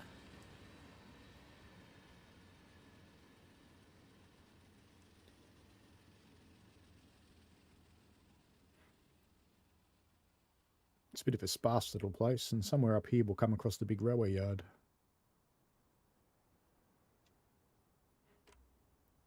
Uh-oh. Cars are driving on the left. Naughty cars. Americans drive on the right.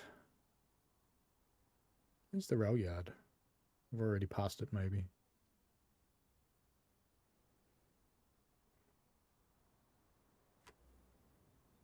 The answer is... don't think we've passed it.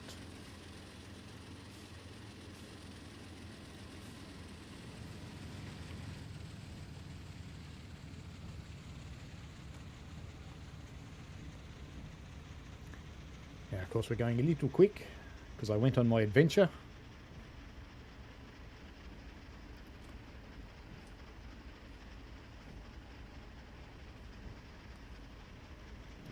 Now, I'm just going to give it a little bit of air brake too, because expecting the dynamics to bring you back from 20 miles over your speed limit's not that likely. A little bit of air brake's doing that.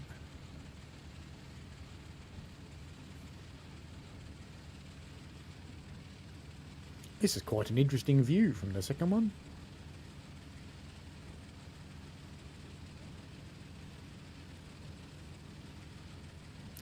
An unusual viewpoint.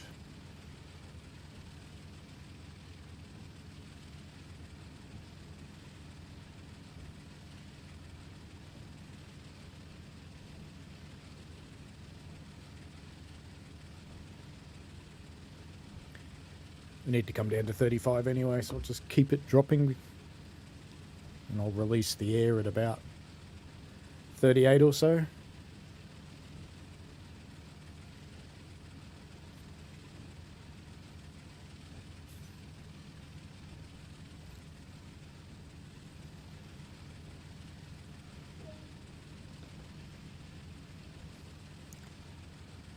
Release the air.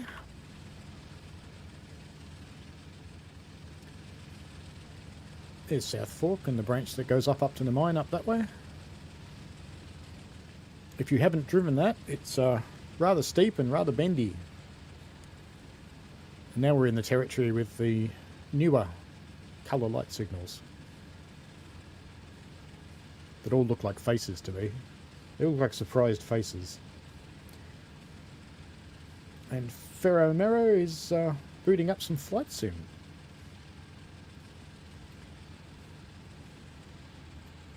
I played flight sim in the early 2000s, but I haven't actually gotten into the modern one.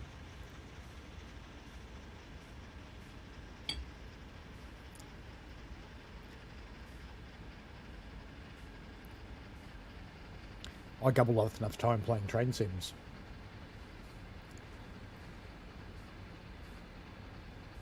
This is the Portage Tipple coming up on our left here.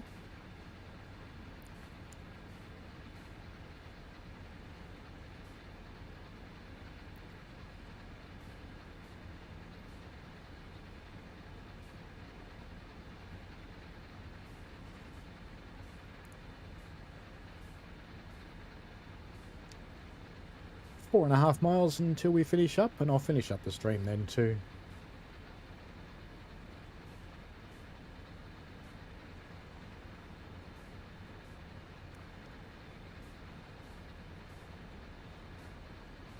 Yeah, I guess there's a bit to learn in flight sim. I think trains are hard. Try planes.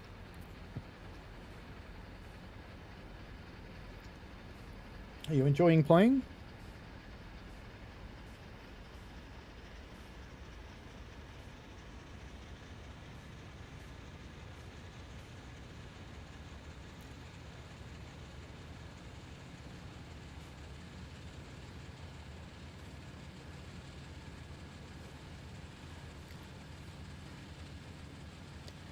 Getting back into the curvy parts of the track now. Slowing down a little more.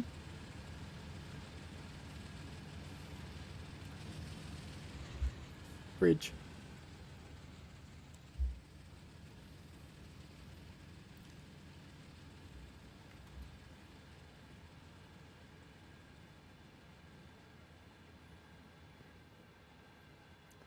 Hello, Pete888 UK. You're very welcome for lurking. Glad you enjoyed it. And I hope you have a good day at work too. And Vitty, very welcome. Feel free to drop in and ask questions anytime. You can ask questions on the comments on videos too. And I'll see what I can do about answering them, because it's quite often people's questions that drive me towards making you tutorial videos or doing something on a stream. So everything that brings in some new content ideas is absolutely welcome.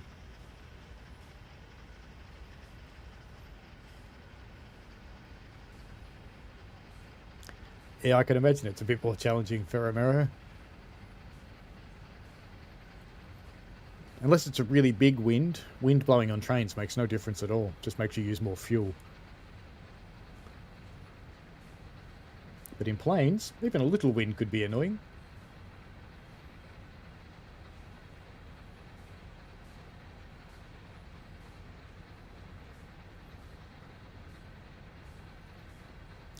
Now, funnily enough, straight after I finish this stream, apart from perhaps going to have some lunch, which might not be a bad idea, I'll be straight back into this route, because I'm working on a scenario that I want to publish.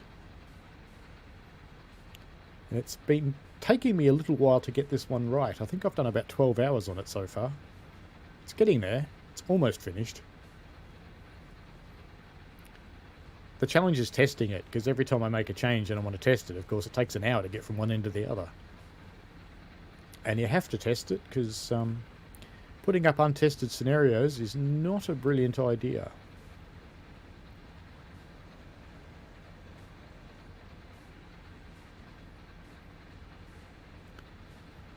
Because if you're making content and putting it up in the Creators Club, the only thing you've got to your reputation, and it's very easy to lose that.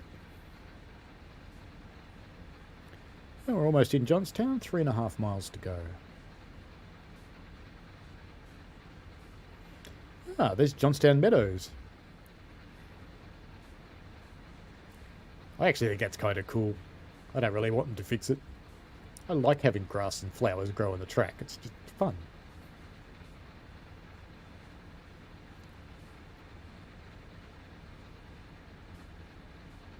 And Chicago's using his rail driver for the 1043 intermodal bridge.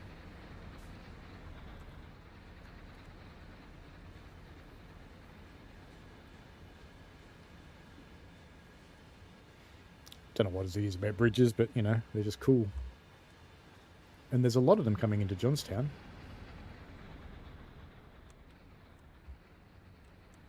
Oops, get that power.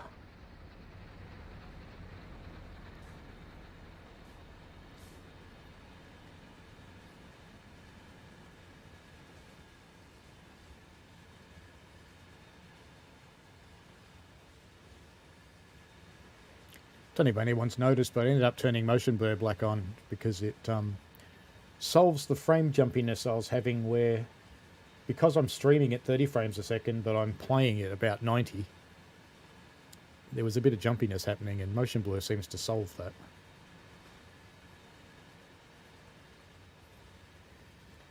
Let's go up ahead and see what we can find.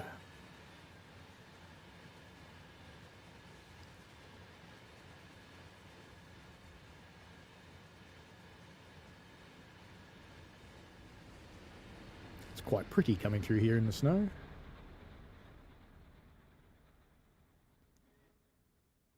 Should be able to find a bridge or something up here to go and camp at.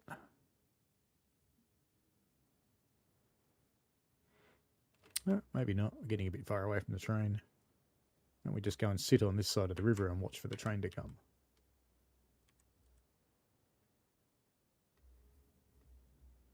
How close is it? Oh, it's not too far away.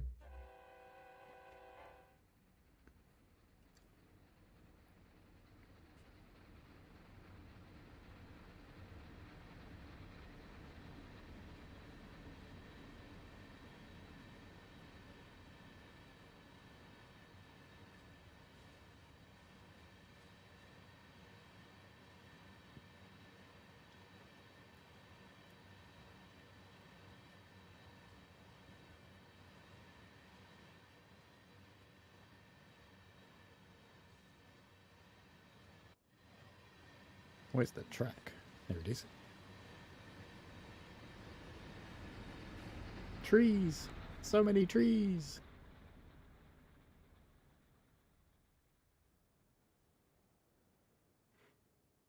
There we go. We'll sit up on top of this bridge and watch the train.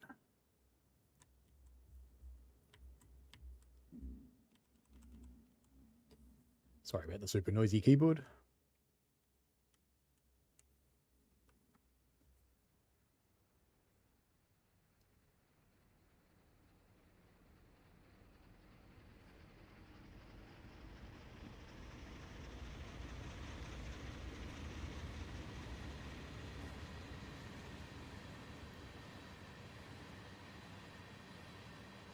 Just while the HUD's been off, we've gotten up to 49 mile an hour. And I'm pretty sure we have to stop soon, so brakes might be in order.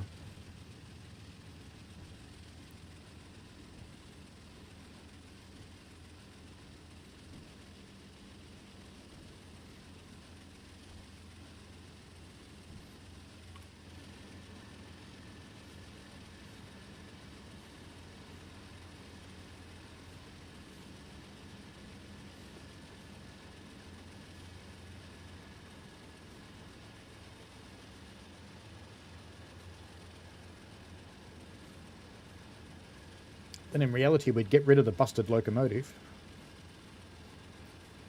drop it into the rip track for someone to go and repair, and we'd continue on our way.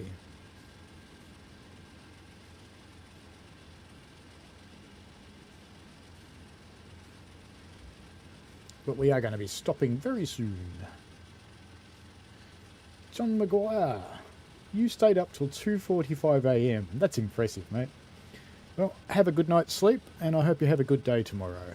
Thank you for watching all this time.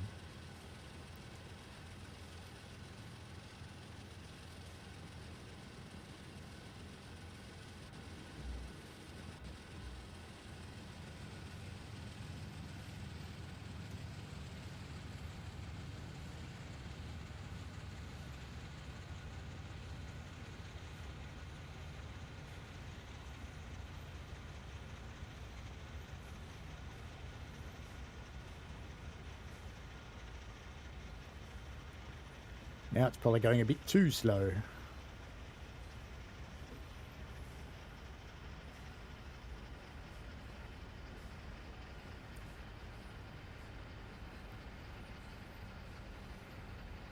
Last mile would take a while, 15 mile an hour. Just a little bit.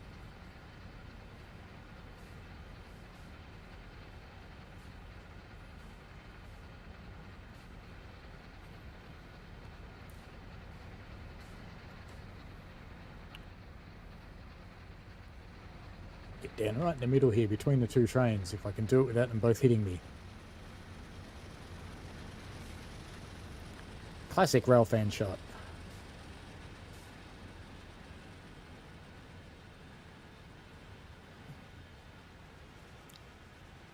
That's where you've chucked your little GoPro down on the ground between two tracks, not that anybody ever crosses the tracks, and hope nothing hits it.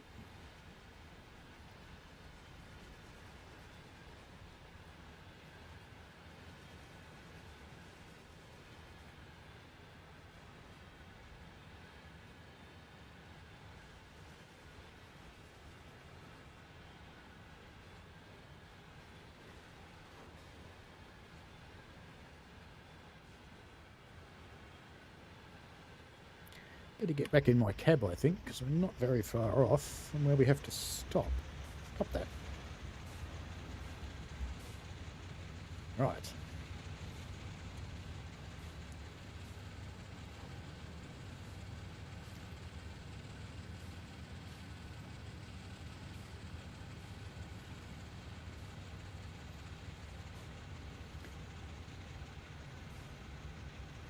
Almost at the end of our trip, albeit in a slightly unorthodox way.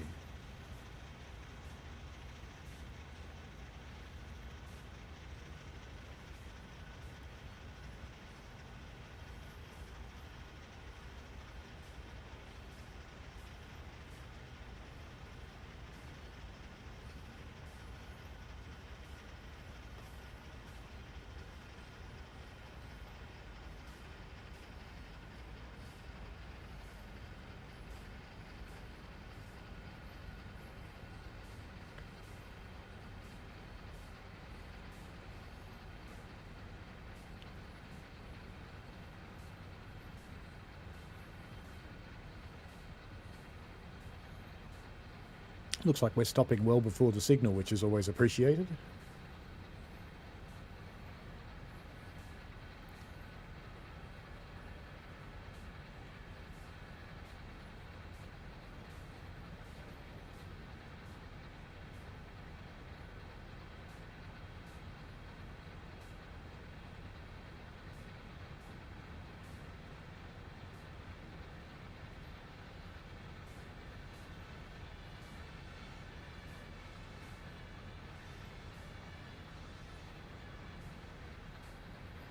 That was a very English police siren we heard in the American town then.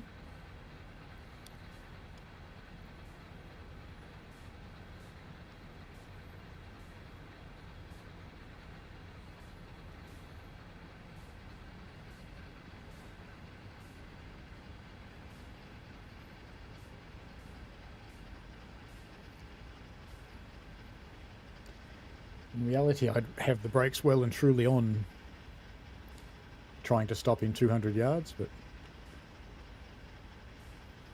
it is the game.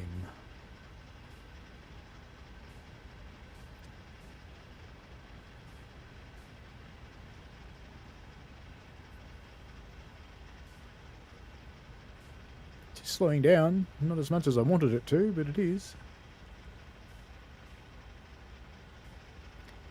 We'll be okay though, we'll stop before the signal, even though we've passed our stop point.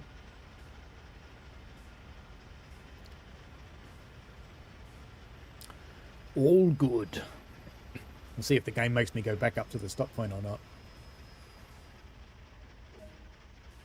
Oh, we are done. All right, thank you very much for watching today, folks. It was rather a long one, but we did some requests and had some fun. And we learnt a different way to control a train from the second unit when we broke the first one. All fun.